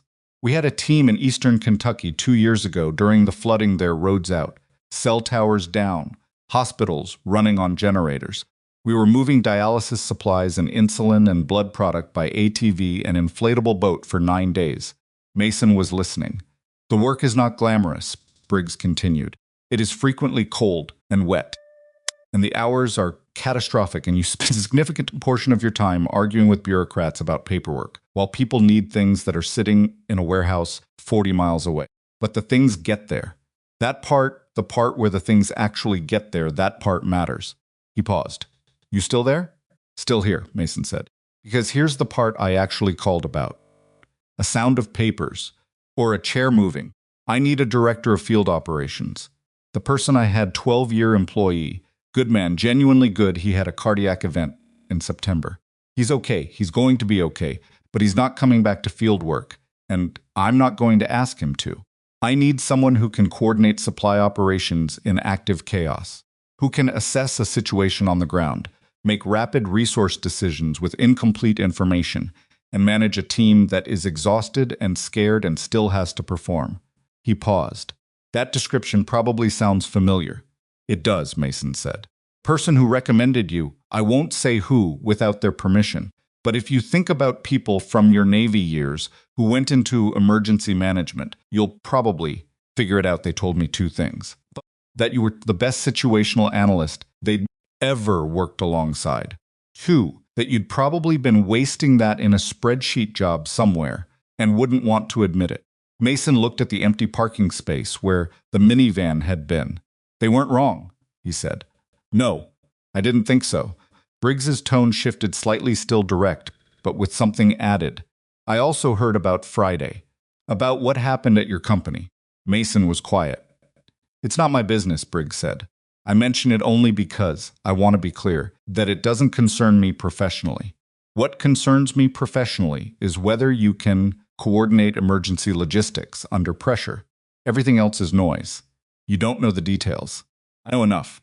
A man who spent 11 years as a SEAL and then spent 2 years not hurting anyone at a logistics company, despite apparently significant provocation, is someone with functional impulse control, which is, professionally speaking, what I need."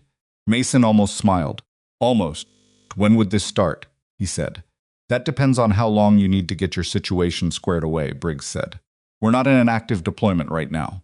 I'd want you to come to Colorado Springs sometime in the next 2 weeks. Walk through our operation. Meet the team. If it fits, we talk contract.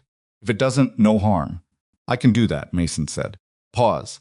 One more thing. Yeah, the pay is not what a senior analyst at a regional logistics company makes. It's less, initially. The work is harder and less predictable. You'll miss things, school events, weekends, the kind of regular schedule that single parents need. He said it without apology, just information. I'm not selling you anything. I'm telling you the actual situation. Mason sat with that for a moment. The parking lot. Cold light. Emma's school building solid and ordinary 40 yards away, its brick face and institutional windows, and the flag snapping in the wind above the entrance. I appreciate that, Mason said. Good. Call me when you've had a few days to think. Call ended. Mason sat in the car for another 4 minutes.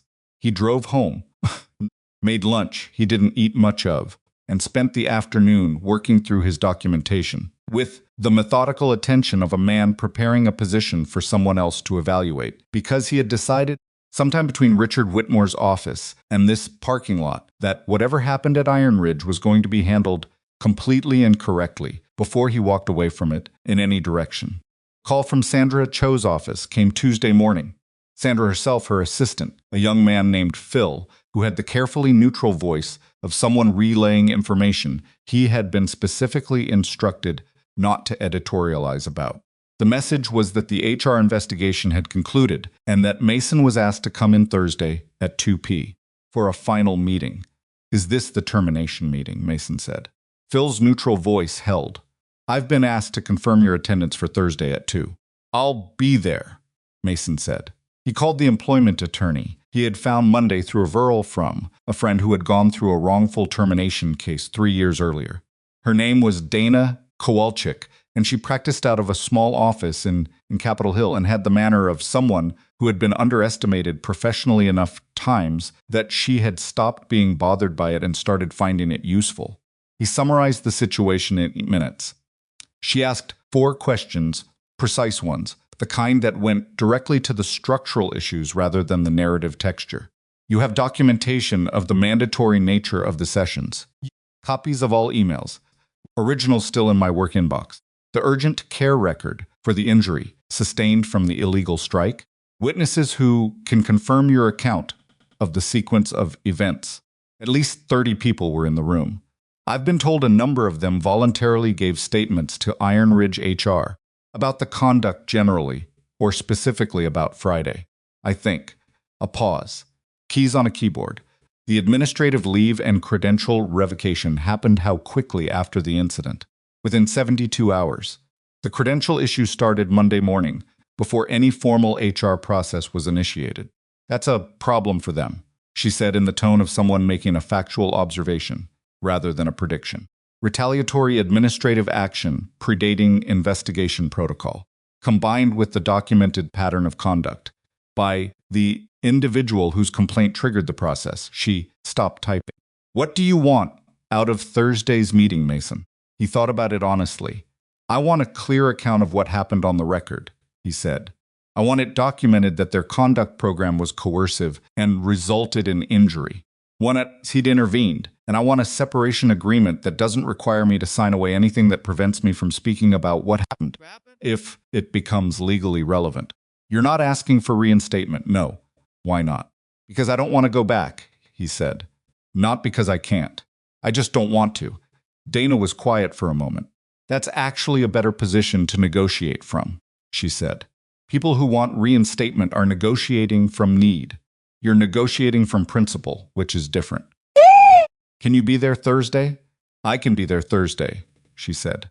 Thursday at 2 p.m., the conference room on the 6th floor had a different population than the last time Mason had been on this floor. Sandra Cho was there, with the outside HR consultant whose name he still hadn't caught. Fleming the lawyer was there, and 2 people Mason hadn't seen before, a woman who introduced herself as Carol Steger from Iron Ridge's corporate counsel office, and a man in his 50s named David Park, no relation to Gerald, who Sandra identified as the chair of Iron Ridge's board audit committee. Presence of a board member was information. Dana Kowalczyk sat next to Mason and had the calm, organized stillness of a woman who had walked into rooms like this a considerable number of times and had learned that the first several minutes were mostly theater, and the real Conversation started when people stopped performing positions and got to what they actually needed. Richard Whitmore was not in the room. Chase Whitmore was not in the room. Mason noted both absences and said nothing about either of them. Sandra opened. She went through a formal summary of the investigation's findings with the careful, clause-heavy language of institutional documentation. The findings were essential structure. The mandatory combat training program had been implemented without adequate safety protocols or informed consent mechanisms. Multiple employees had provided statements describing a pattern of coercive participation and physical intimidation over a period of 11 months. The incident of November 9th had involved an injury-causing strike by the program's administrator that predated any physical response by the employee under review, and the administrative actions taken against Mason Drake in the 72 hours following the incident had not followed standard investigative procedure. The room was quiet while Sandra read. Mason looked at the surface of the conference table. It was a good table, solid, real wood, under the veneer, the kind of table that cost more than it needed to, because it was meant to communicate something. He thought about the table in Briggs's office, which he hadn't seen yet but had a reasonable image of, and thought it was probably not this kind of table. The investigation's conclusion, Sandra said. Her voice had a slightly different quality now. The quality of someone arriving at the part of the document they had revised most carefully, is that the conduct on November 9th by the employee under review, Mason Drake, does not meet the threshold for termination or formal disciplinary action. Administered. The administrative leave is lifted effective immediately, and the credential restrictions are rescinded. Dana made a small note on her legal pad.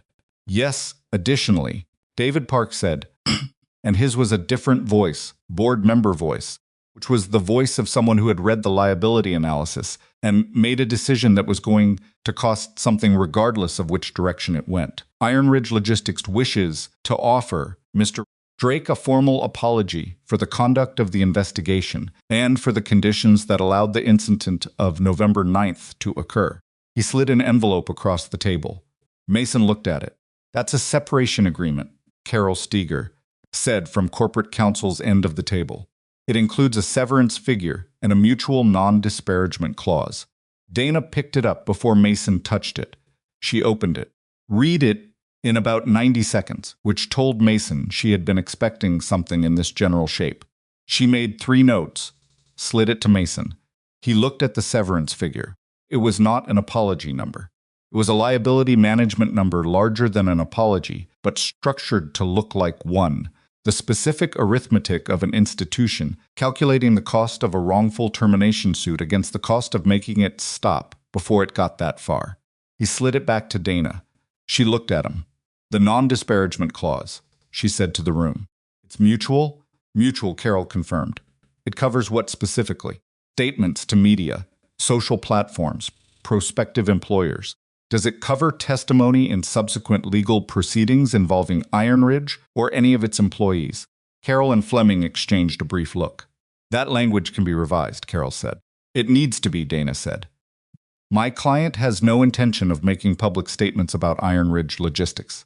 He does need to be legally free to respond to any inquiry that arises from the documented conduct of this company's employees. She paused. That's a standard carve-out. It protects both parties. We can revise the language, Carol said again. Today, pause that lasted 3 seconds longer than it needed to. Today, Carol confirmed. Sandra looked at Mason with the expression of a woman who had managed this process with professionalism and was relieved at its direction and slightly exhausted by its existence. Mr. Drake, she said, and her voice had dropped the institutional register slightly, to suggest she was speaking as herself rather than as a function. I want to say personally that I'm sorry for how this was handled. The investigation should have been initiated differently from the start. Mason looked at her. I know you did your job, he said. I'm not holding you to account for the position you were put in. Sandra absorbed that. That's generous, she said. It's just accurate, he said. The revised agreement came back at 4:15. Dana read it, made 2 additional notes, showed Mason the changes. He read the relevant sections himself slowly. because documents mattered, and he had learned not to trust his first read of anything, and then looked at Dana. "Clean," she said. He signed. The room exhaled in a way that wasn't quite audible but was visible in the loosening of 6 sets of shoulders. Mason stood. Dana gathered her papers. They shook hands with the room, in the order that made logistical sense: Sandra, David Park, Carol, and then they walked to the elevator together and rode it down in silence. In the lobby, Dana put her briefcase strap over her shoulder. "Went better than expected," she said. "The board member was the tell," Mason said. "They'd already done the math before we walked in." "Probably the employee statements," Dana said. "When that many people go to HR voluntarily, the legal calculus changes fast." She looked at him. "What are you going to do?" "Something different," he said. She nodded, like that was a complete answer, which it was. Outside on the sidewalk, they shook hands in directions and went separate. Mason stood on Wasey Street for a moment in the cold afternoon and looked up at the building he had just come out of. Level 3, aisle C, third spot from the elevator. His car was up there. He went and got it. He called Briggs that evening from his kitchen while Emma was in her room finishing homework. The small, domestic sounds of pencil on paper, an occasional muttering drifting under the door. "I can come to Colorado Springs next week," Mason said. "Tuesday, if that works." "Tuesday works," Briggs said. "I'll send you the address. There's something you should know before I come. K. I left Iron Ridge with a separation agreement. There's a non-disparagement clause, mutual, with a carve-out for legal proceedings. I want to tell you that directly, because if it comes up later, I don't want you to feel like information was withheld." Briggs was quiet for a moment. "That's the kind of thing I like to hear," he said. "Clause. The fact that you told me, I figured. Anything else I should know?" Mason thought about it. "Honestly, I have an 8-year-old daughter," he said. "She's the first consideration in any scheduling or commitment conversation. That's not negotiable, and I won't pretend otherwise. My deputy director has 3 kids under 10, Briggs said. "We make it work. It's not always elegant. I'm not asking for elegant." "Good," Briggs said. "Neither am I. See you Tuesday." The weekend before Tuesday, Mason took Emma to Red Rocks. Not for a concert, the amphitheater was quiet in November, mostly walkers, and the occasional tourist who had read that the geological formations were worth seeing, regardless of whether anyone was performing.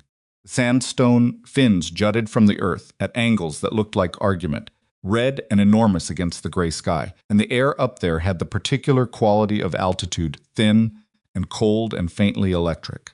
Emma walked slightly ahead of him the way she always did in open spaces. No, as though she needed to establish that she was exploring rather than being guided. Yes, he'd intervened. She had brought her notebook, which she carried everywhere now, and periodically stopped to write something down about the rock formations or the plant life or the angle of the light. "Can I ask you something?" she said, without turning around. "Are you going to get a new job?" "I'm looking at one," he said. "I have a meeting about it Tuesday." "What kind of job?" "Moving things to places that need them. When there's been a disaster, like floods or fires." She turned around, then looked at him with the evaluating expression she got when she was deciding whether something was as significant as it seemed or whether adults were overstating it. "Like the trucks that bring water to people?" "Something like that. More like coordinating all the trucks, making sure they go to the right places in the right order." "That seems important," she said. "It is. Is it dangerous?" He looked at her. She was 8. She also knew how to read his face better than most adults he'd known. "Sometimes the places are difficult," he said. "Not usually dangerous. But I'd be gone sometimes. Not often, but sometimes." She considered this with the focused seriousness she applied to her experiment data. "I could stay with Karen and Daniela," she said. "Daniela said I could come any time. Karen said that, too. I know they did. So that's okay." Emma said, "You," as though she had just solved a logistics problem, which she's had after a fashion. "Sure," he said. She turned back to the rocks and started walking again. "Daddy," she said, in the tone she used when she thought he was making something harder than it needed to be. "We're fine. We're always fine."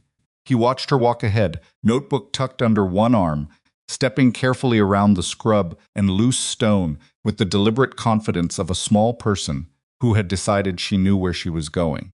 The mountains were visible today, all of them, clear and white, peaked against the blue above the clouds.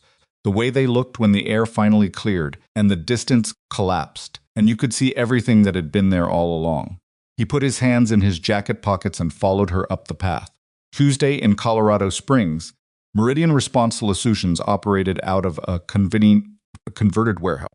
It's also on the south side of the city that had been retrofitted with purpose rather than aesthetics. Industrial shelving along the walls, holding inventory that Mason recognized and cataloged automatically. Medical supply caches, water purification equipment, communication gear, portable power systems, specific assemblage of a company that had thought carefully about what failed first in a disaster and had positioned itself around those failures. Briggs met him at the door. He was shorter than his voice suggested, compact, late 50s, the weathered face of someone who had spent significant time outdoors in unpleasant conditions, and the grip of a man who had never stopped doing physical work, regardless of his title. Yes, he intervened. He wore a flannel shirt and work pants, and looked like someone who would be very bad to underestimate, which Mason registered and filed. Drake, he said. Briggs. They shook hands. Walk with me, Briggs said. They walked the warehouse floor for 40 minutes.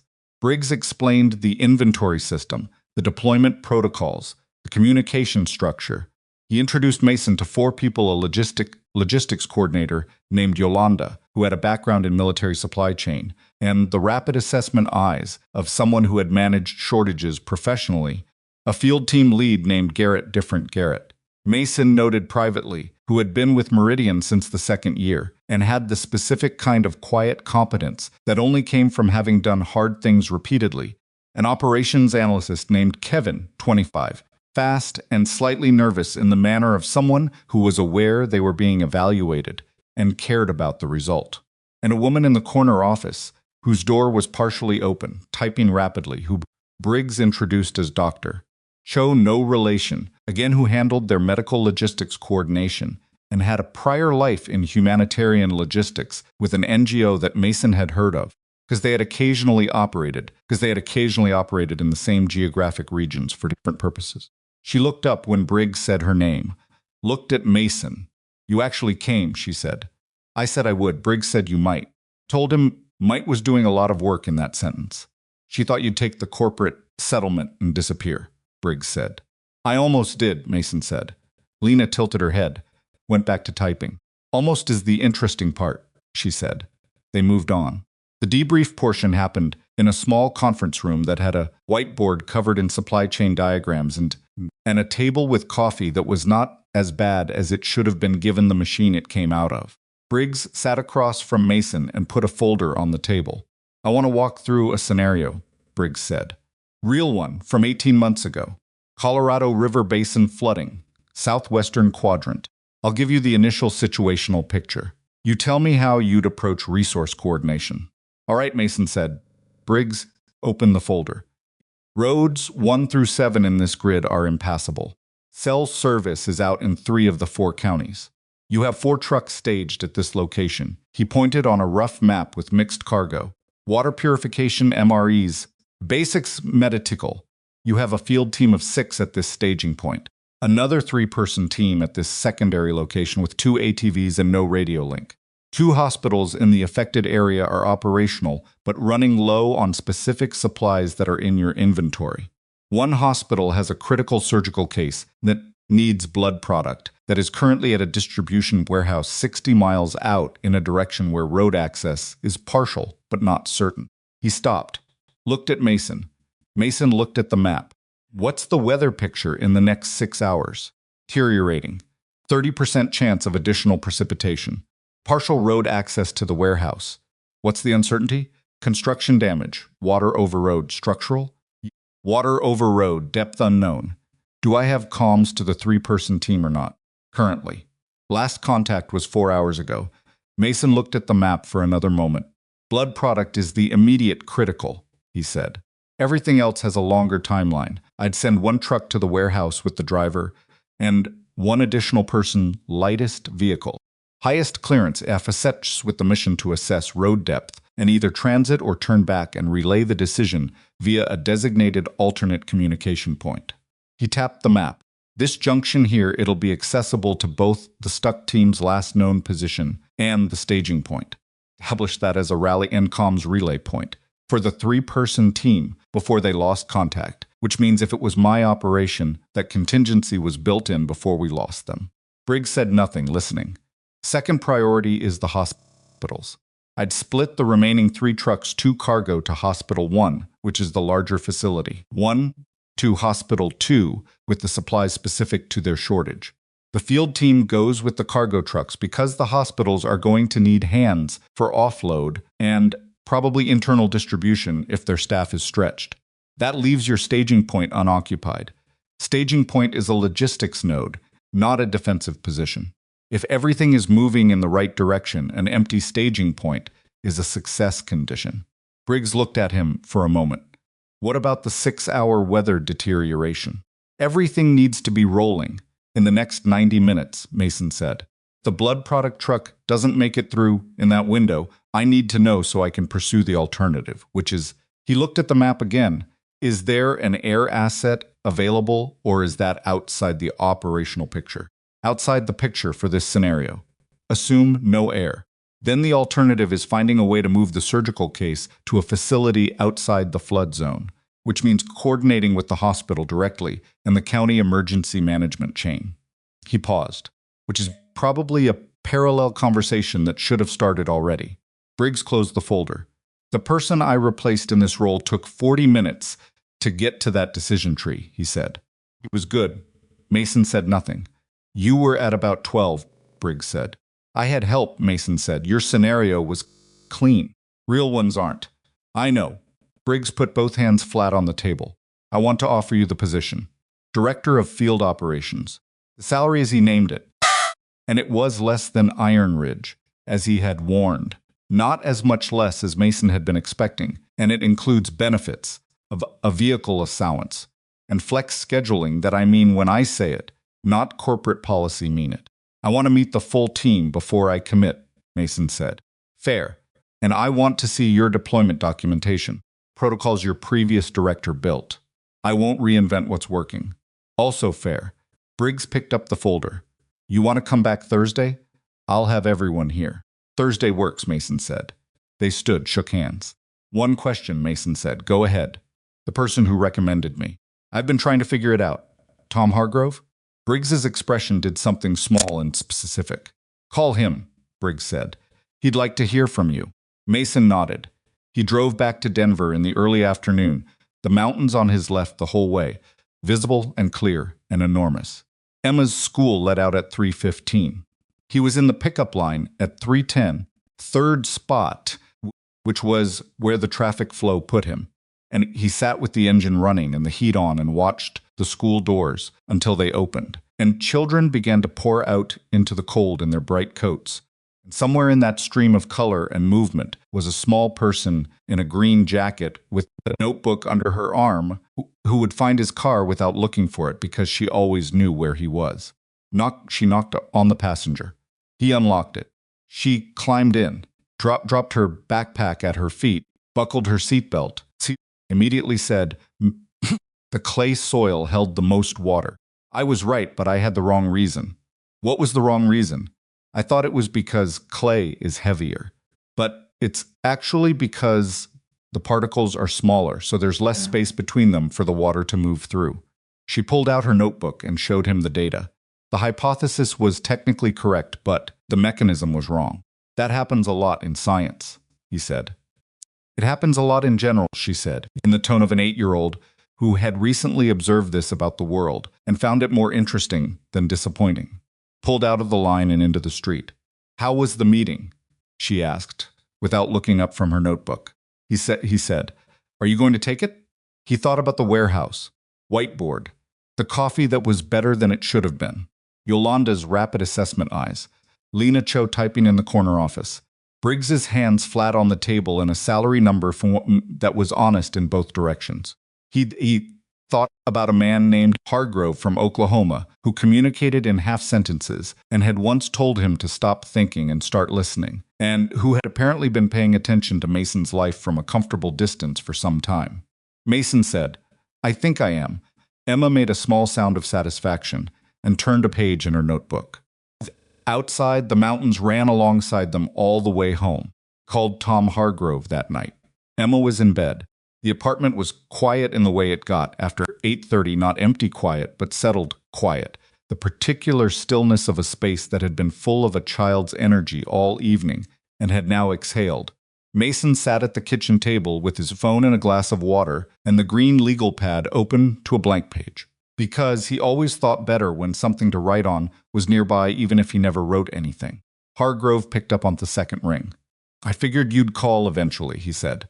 The Oklahoma flatness was exactly as Mason remembered it, the voice of a man who had never found a reason to perform anything. "You could have called me," Mason said. "I did, through Briggs." Mason looked at the blank page of his legal pad. "Why didn't you call me directly?" Pause. Not a thinking pause. Hargrove always knew what he was going to say. Pause for something else. "Because you needed to choose it yourself," Hargrove said.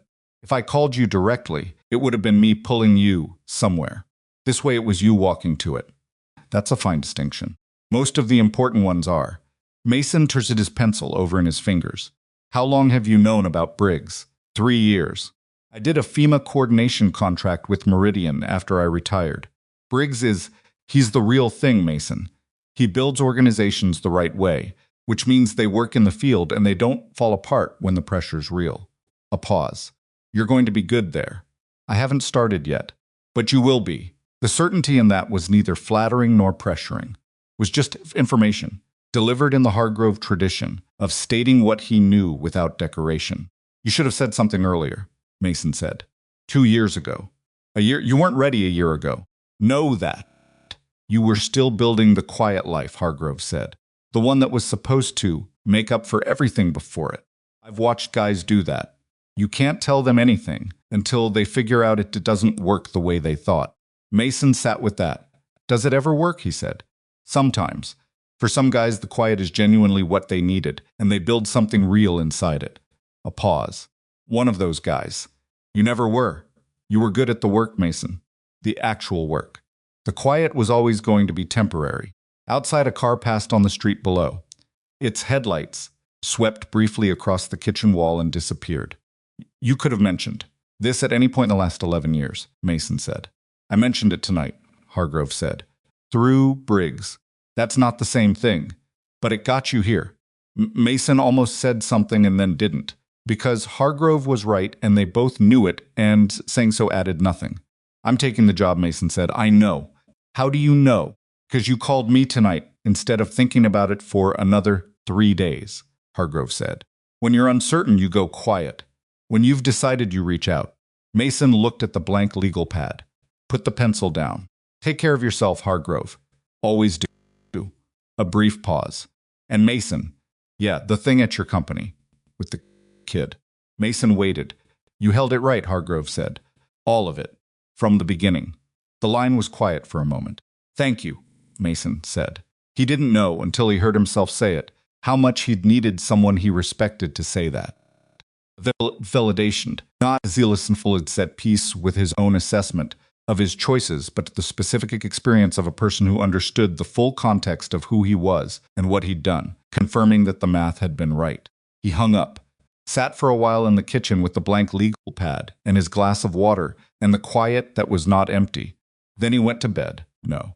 Thursday in Colorado Springs, the full Meridian team occupied the main floor of the warehouse, the way a working team occupied space not arranged for presentation, but distributed by function.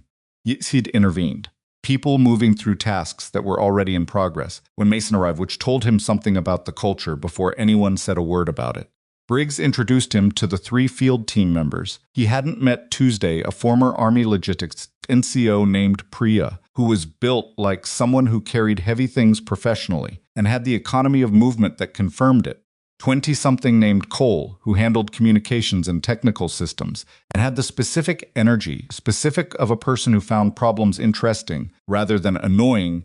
An older man named Walt, who had been a volunteer firefighter for 22 years before transitioning to disaster response logistics, and who shook Mason's hand with the careful grip of a person who has learned not to grip too hard. Walt looked at him for a moment after the handshake. Briggs says you were a SEAL, he said. Not reverently. More like someone taking a measurement. 11 years. Walt nodded slowly. My son tried to go through BUD/SSH. Didn't make it past the second week. Most don't. He's not ashamed of it, Walt said. I made sure he understood it right. Making it at something that hard is not the same as failing. Mason said, It's not. Walt looked at him for another moment, with the assessing expression of a man updating an internal file. Then he nodded again, a different nod, a settled one, and went back to what he'd been doing. The debrief portion was less formal than Tuesday. Briggs gathered the team in the main space with coffee, still better than it should have been. Mason noticed and laid out the context of Mason's potential role. He did it without theater. Just information. The previous director's situation. Gap it created. What he was looking for. Then he asked Mason to talk about his background. Mason had done this before, in various forms, for various audiences. He had learned there was a version of this conversation that was about credentials, names, dates, theaters of operation, the resume of a career, and a version that was about what the experience actually meant in terms of operational capability. He had learned over time that the second version was more honest and more useful, and that the people he wanted to work with responded to it better than the first. He did not say, see, I was a Navy SEAL for 11 years with multiple deployments across 3 theaters of operation. He said this instead, I've spent a lot of time in environments where the standard systems didn't work, and the information was incomplete, and the timeline was always shorter than the problem required.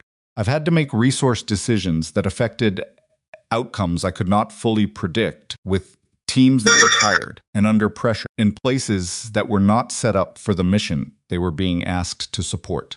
He looked around the room. It is a description of most of what you do. I understand that work. I'm good at it, and I don't have illusions about what it costs. The room was quiet for a moment. Yolanda, the logistics coordinator, leaned forward slightly. What do you mean, what it costs? I mean that the work takes things, Mason said. Presence. The ability to be somewhere you plan to be. I'm not going to pretend otherwise because you all already know it, and it would be insulting to frame it as something smaller than it is. Yolanda looked at Briggs. Something passed between them. He's better than the last guy at the intro, Briggs said. The last guy told us it would be a growth opportunity, Cole said from his corner. What that meant then. I know what it means now. What does it mean now? Mason said. Means you're going to be tired in places that don't have names yet. Yeah, Mason said, that's about right. The conversation lasted another hour.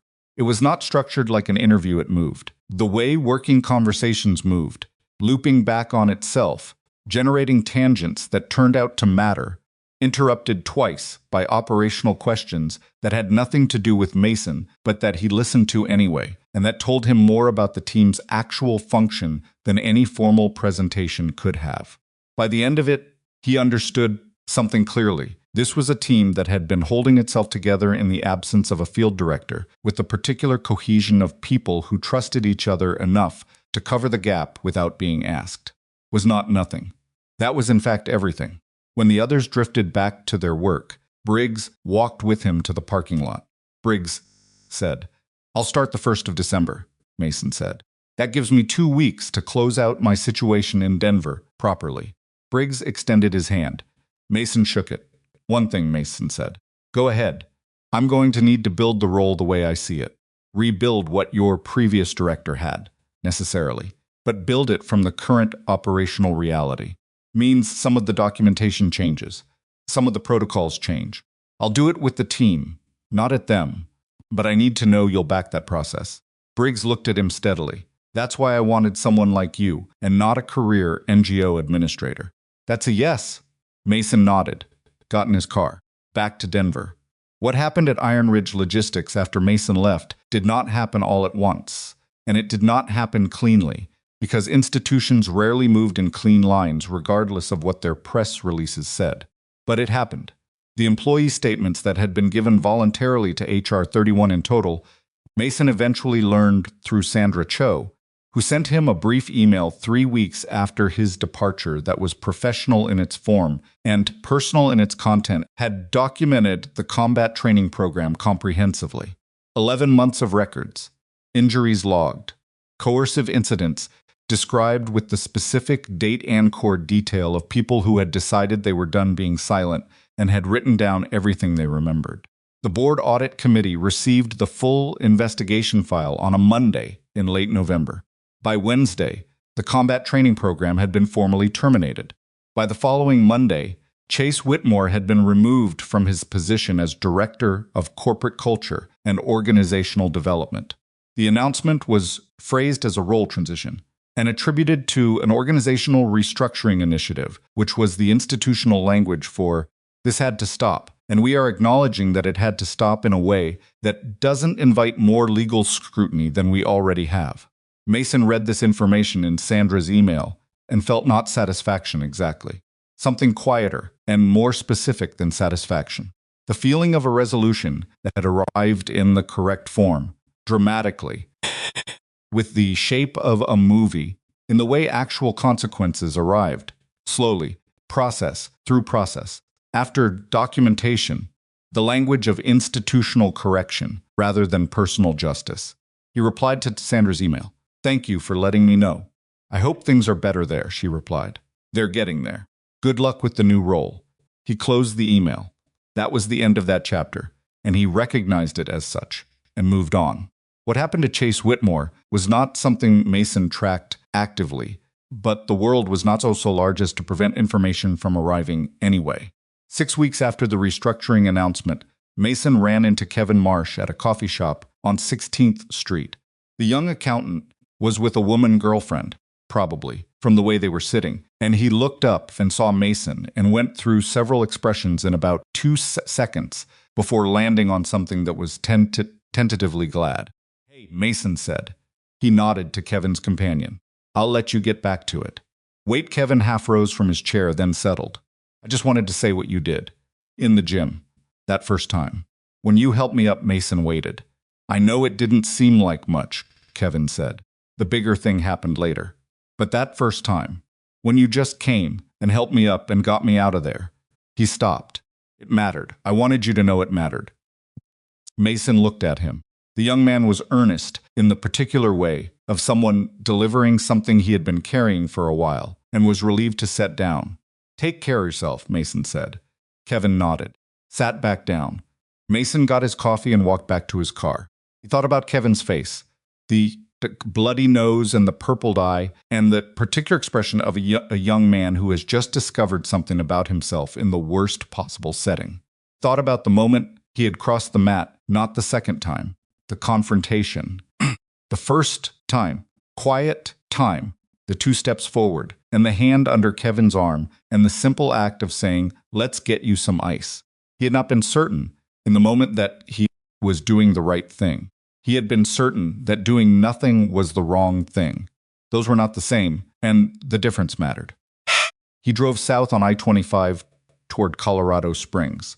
It was a Tuesday in December, his second week at Meridian, and there was a team debrief at 9 that he intended to be early for. About Chase, the information arrived, the way secondhand information arrived. In pieces, through channels Mason had not sought out. From Darius, the security guard at Iron Ridge, who texted Mason in January a 2-line text. Unexplained. Yet, the way Darius communicated, he learned that Chase had not remained at Iron Ridge after the role transition. He had left the company entirely. The text said, "Young Mister is gone. Not just restructured. Gone." From Tom Garrett, who called Mason in February, with the specific energy of a man who had been wanting to make a call for a while, and had finally authorized himself to make it, he learned something more textured. Tom had run into Chase at a bar in Cherry Creek, not a planned meeting, just the city being smaller than it seemed, and they had talked briefly, the way people talked who had shared a context that was now over. He looked different, Tom said. Smaller. Not physically. Just he looked like someone who had been told the truth about something and was still working out what to do with it. "Did he say anything?" He said. Tom paused. He said he understood what he'd been doing wasn't what he thought it was. He said that in a way that suggested he'd had to think about it for a while before he got there. Not an apology exactly. More like a man reading a map and admitting he'd been going the wrong direction. Mason didn't respond immediately. "I'm not saying he's a different person," Tom said quickly. "I'm just saying he looked like he'd taken a hit he hadn't gotten up from yet." "Some hits take longer," Mason said. "Yeah." A pause. "How are you doing? The new job?" "Good," Mason said. "Real," Tom repeated, in the tone of someone recognizing a specific thing that they themselves were missing. "That's good, Mason." "It is," Mason said. Richard Whitmore, to Mason's knowledge, never commented publicly on any of it. He ran Iron Ridge. He made decisions. He attended industry events. He'd intervened. He was a man who had built something real and who had allowed something wrong to persist inside it because it was his son doing it, and the cost of that protection had eventually been presented to him in a currency he could not afford to keep paying. Whether that changed anything in him, in the actual interior of the man, beneath the silver hair and the custom suits and the confidence of someone who had been right about most of the important things in his business life, Mason genuinely didn't know, and he was honest enough with himself, to acknowledge that he didn't need to. What people did inside themselves was their own work. He had enough of his own. December became January. Mason's first deployment with Meridian was a winter storm response in the northeastern part of the state, not a catastrophic event. Not the kind that made national news, the kind that mattered enormously to the 300 families in 4 rural counties whose roads were impassable for 9 days and whose heating fuel supplies were running low and whose nearest distribution infrastructure was 40 miles out, on roads that were technically plowed but practically navigable, meant only by vehicles that the state's emergency fleet didn't have enough of. Meridian had 2 of them. Mason coordinated from a field staging point in a church parking lot in a town of 600 people, running on the kind of intermittent cell service that dropped every 40 minutes and required the team to build redundant communication protocols around its failures. He slept 4 hours the first night, six the second, managed something approximating a normal schedule by the 4th day when the roads improved enough that the crisis downgraded from acute to managed. He was cold for 9 days. He had 3 arguments with a county emergency management official who had strong opinions about resource allocation that were based on political considerations rather than need assessments, and who Mason eventually brought to a workable agreement through the particular combination of patience and directness that he recognized in a quiet moment on day 6, standing in the parking lot at 2A. With his breath making small clouds in the frozen air, essentially the same skill set he had used his whole adult life in different contexts. The supplies reached the families. Not perfectly. Not all of them on the timeline that would have been ideal. Yolanda's tracking system flagged 3 distribution gaps that they had to redirect to cover with resources they'd already committed elsewhere, which meant improvising in the way that real operations required, improvising not elegantly but effectively. On the last day, when the roads were clear enough that the staging point could be demobilized, an elderly man in an insulated coverall came to the parking lot and stood there until Mason noticed him and walked over. The man was maybe 75. He had the particular thinness of someone who had worked outdoors most of his life and whose body had become efficient rather than large. He held a paper bag. "My wife made these," he said, holding out the bag. "She wanted to give something." Inside the bag were 6 biscuits wrapped in foil, still warm. Mason looked at them. "Tell her thank you," he said. Nodded, started to turn, then stopped. "The fuel got to us on day 4, he said. "I wasn't sure it would." "It was close," Mason said. "But it got there." "It got there." The man nodded again, with the specific weight of someone for whom that sentence carried more than its surface meaning, and walked back toward his truck. Mason carried the biscuits back to the team. They ate them standing up in the parking lot, and Kent, in the cold, while they broke down the staging point. He made a speech about it, because there was nothing to say that the biscuits didn't already say. He told Emma about the deployment when he got home. She had stayed with Karen and Daniela, as planned, intervened, and had apparently spent the 9 days conducting what Daniela's mother described, with affectionate bewilderment, as a very serious, ongoing experiment involving different types of paper and how long they took to decompose in different soil conditions. Emma was in the kitchen when he came through the door. Open, pencil behind her ear, with the particular focused expression of someone mid-thought who doesn't want to lose the thread.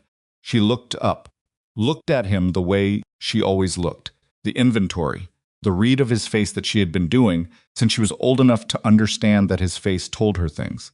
"You're tired," she said. "Yeah." "Did the stuff get where it needed to go?" "Most of it." She considered this. "Most of it is pretty good," she said. "For roads that were closed. That's about how I'm accounting for it," he said. She went back to her notebook. He sat down across from her and put his head in his hands for a moment. Not despair, just the physical relief of someone who had been holding their head up for 9 days in a row and was finally in a place where they didn't need to. Emma reached across the table without looking up from her notebook and put her hand on his forearm. Didn't say anything, just left it there. He sat up after a moment. "Show me what you're working on," he said. She turned the notebook around. Spring came to Denver. The way spring came to Denver reluctantly, in stages, with several retreats back into cold before it finally committed. The snowpack in the mountains was heavier than average, which weather services said meant higher flooding risk in the river corridors come late April, which meant Meridian began its pre-positioning work in March, staging resources at strategic points along the western slope in anticipation of what might come. Mason drove those routes himself the first time, the way he always did with a new operational area, not because he needed to, because Yolanda's mapping wasn't adequate, because there was information in physical presence that no map contained, in the way a road felt when you were on it, in the sight lines and the elevations and the places where the water would go when it came. He drove 300 miles over 2 days and came back with notes in his green legal pad that he converted into additions to Meridian's pre-positioning protocol. Briggs read them. "You're thorough," he said. "I've worked in environments where not being thorough had specific consequences," Mason said. Briggs tapped the legal pad. "I'm going to have Priya and Cole go through these. There are things in here that should be in our standing documentation." "That was the point," Mason said. Flooding, when it came in late April, was significant but not catastrophic below the worst-case models, above the optimistic ones, the range that required response without overwhelming the response capacity. Meridian deployed 2 teams, Mason coordinating from the field staging point near Grand Junction while Yolanda ran the logistics chain from Colorado Springs. They moved medical supplies, clean water, emergency shelter equipment, and specialized equipment for 2 agricultural communities whose access roads were impassable for 6 days. They had 1 vehicle malfunction on day 3 that required improvising a relay system that added 4 hours to a critical supply run and generated a post-deployment report item that Mason wrote himself and added to the operational lessons file. Nothing about it was clean. Everything about it worked. On day 5, standing at the edge of a swollen river that had been a county road 48 hours earlier, with Cole running radio checks behind him and the late afternoon light doing something extraordinary to the red rock formations along the canyon wall, Mason felt something that he did not try to name precisely because it was not the kind of thing that needed a name. It was the feeling of being in the right place. The only right place, the perfect place. His left knee ached in the cold. He had eaten badly for 5 days. There was a team communication breakdown on day 2 that he had handled adequately but not ideally, and that he would think about for weeks, but a place that used what he was. That was enough. In fact, considerably more than most people found. Emma came to the Colorado Springs office once, on a Saturday in May, when Mason had to go in to work through the post-deployment documentation with Yolanda and Briggs. He brought her because Karen was out of town and his options were limited, and he had warned her it would be boring. It was not boring to Emma. She sat at an unused desk with her notebook and observed the warehouse with the focused attention of a scientist recording field data, which was essentially what she was doing. She asked Cole 11 questions about the communication systems, 7 of which he described afterward as questions he hadn't expected from an adult, let alone a child. She spent 20 minutes with Walt, who showed her the inventory system, who showed her system with the patience of a man who had explained things to young people for a long time and understood that explaining things properly was not a lesser activity than doing them. On the drive home, she was quiet for most of it, the processing quiet, the unhappy quiet. Mason had learned to tell the difference years ago. The people there really like what they do. Most of them. Yeah. It shows, she said, in how they talk about it. He looked at the road. Does it show in how you talk about it? She said. He thought about it honestly. I think it does now, he said. It didn't used to. She absorbed this. That's the science fair thing, she said. What do you mean? The mechanism, she said. You had the right hypothesis, but the wrong mechanism before. You thought the quiet was the thing you needed, but it was actually the work that fits you. She looked at him with the expression. She sometimes got the expression that reminded him of her mother in a way that was not painful anymore. Just present, just part of the architecture of her face. The mechanism matters as much as the result. He looked at his daughter in the passenger seat of his Honda Civic, with her notebook in her lap and her too serious expression, and the fox pajamas replaced by jeans and a green jacket she'd chosen herself from a rack at Target. Yet, yes, he thought that the greatest achievement of his life was that she was still becoming who she was going to be, and that he had managed not to damage that in the years when it would have been easy to damage it. He said, the mechanism matters. She turned back to her notebook. He drove them home through the late afternoon, through a city that was neither his nor not his, but simply the place where his life was currently happening, where the mountains were visible on clear days and invisible on others, and present always regardless of visibility, were things ahead that he couldn't predict. More deployments, more exhaustion, problems in the field that no protocol would cover, nights when Emma would need him and he would be 300 miles away in a church parking lot, the ongoing, imperfect negotiation between the work that mattered and the life that mattered more. All of this, he drove anyway. And if the mountains on the western horizon were obscured by cloud as he pulled into their parking structure, level 2, aisle B, different building, new routine, that was fine. He had learned over years and at real cost what Hargrove had tried to tell him, standing at a corner in a training exercise a long time ago. The things you needed to see were already there before you arrived. You just had to learn to stop thinking long enough to listen. The measure of a person is not what they do when the world is watching it, is what they protect and what they choose to build when the noise finally stops.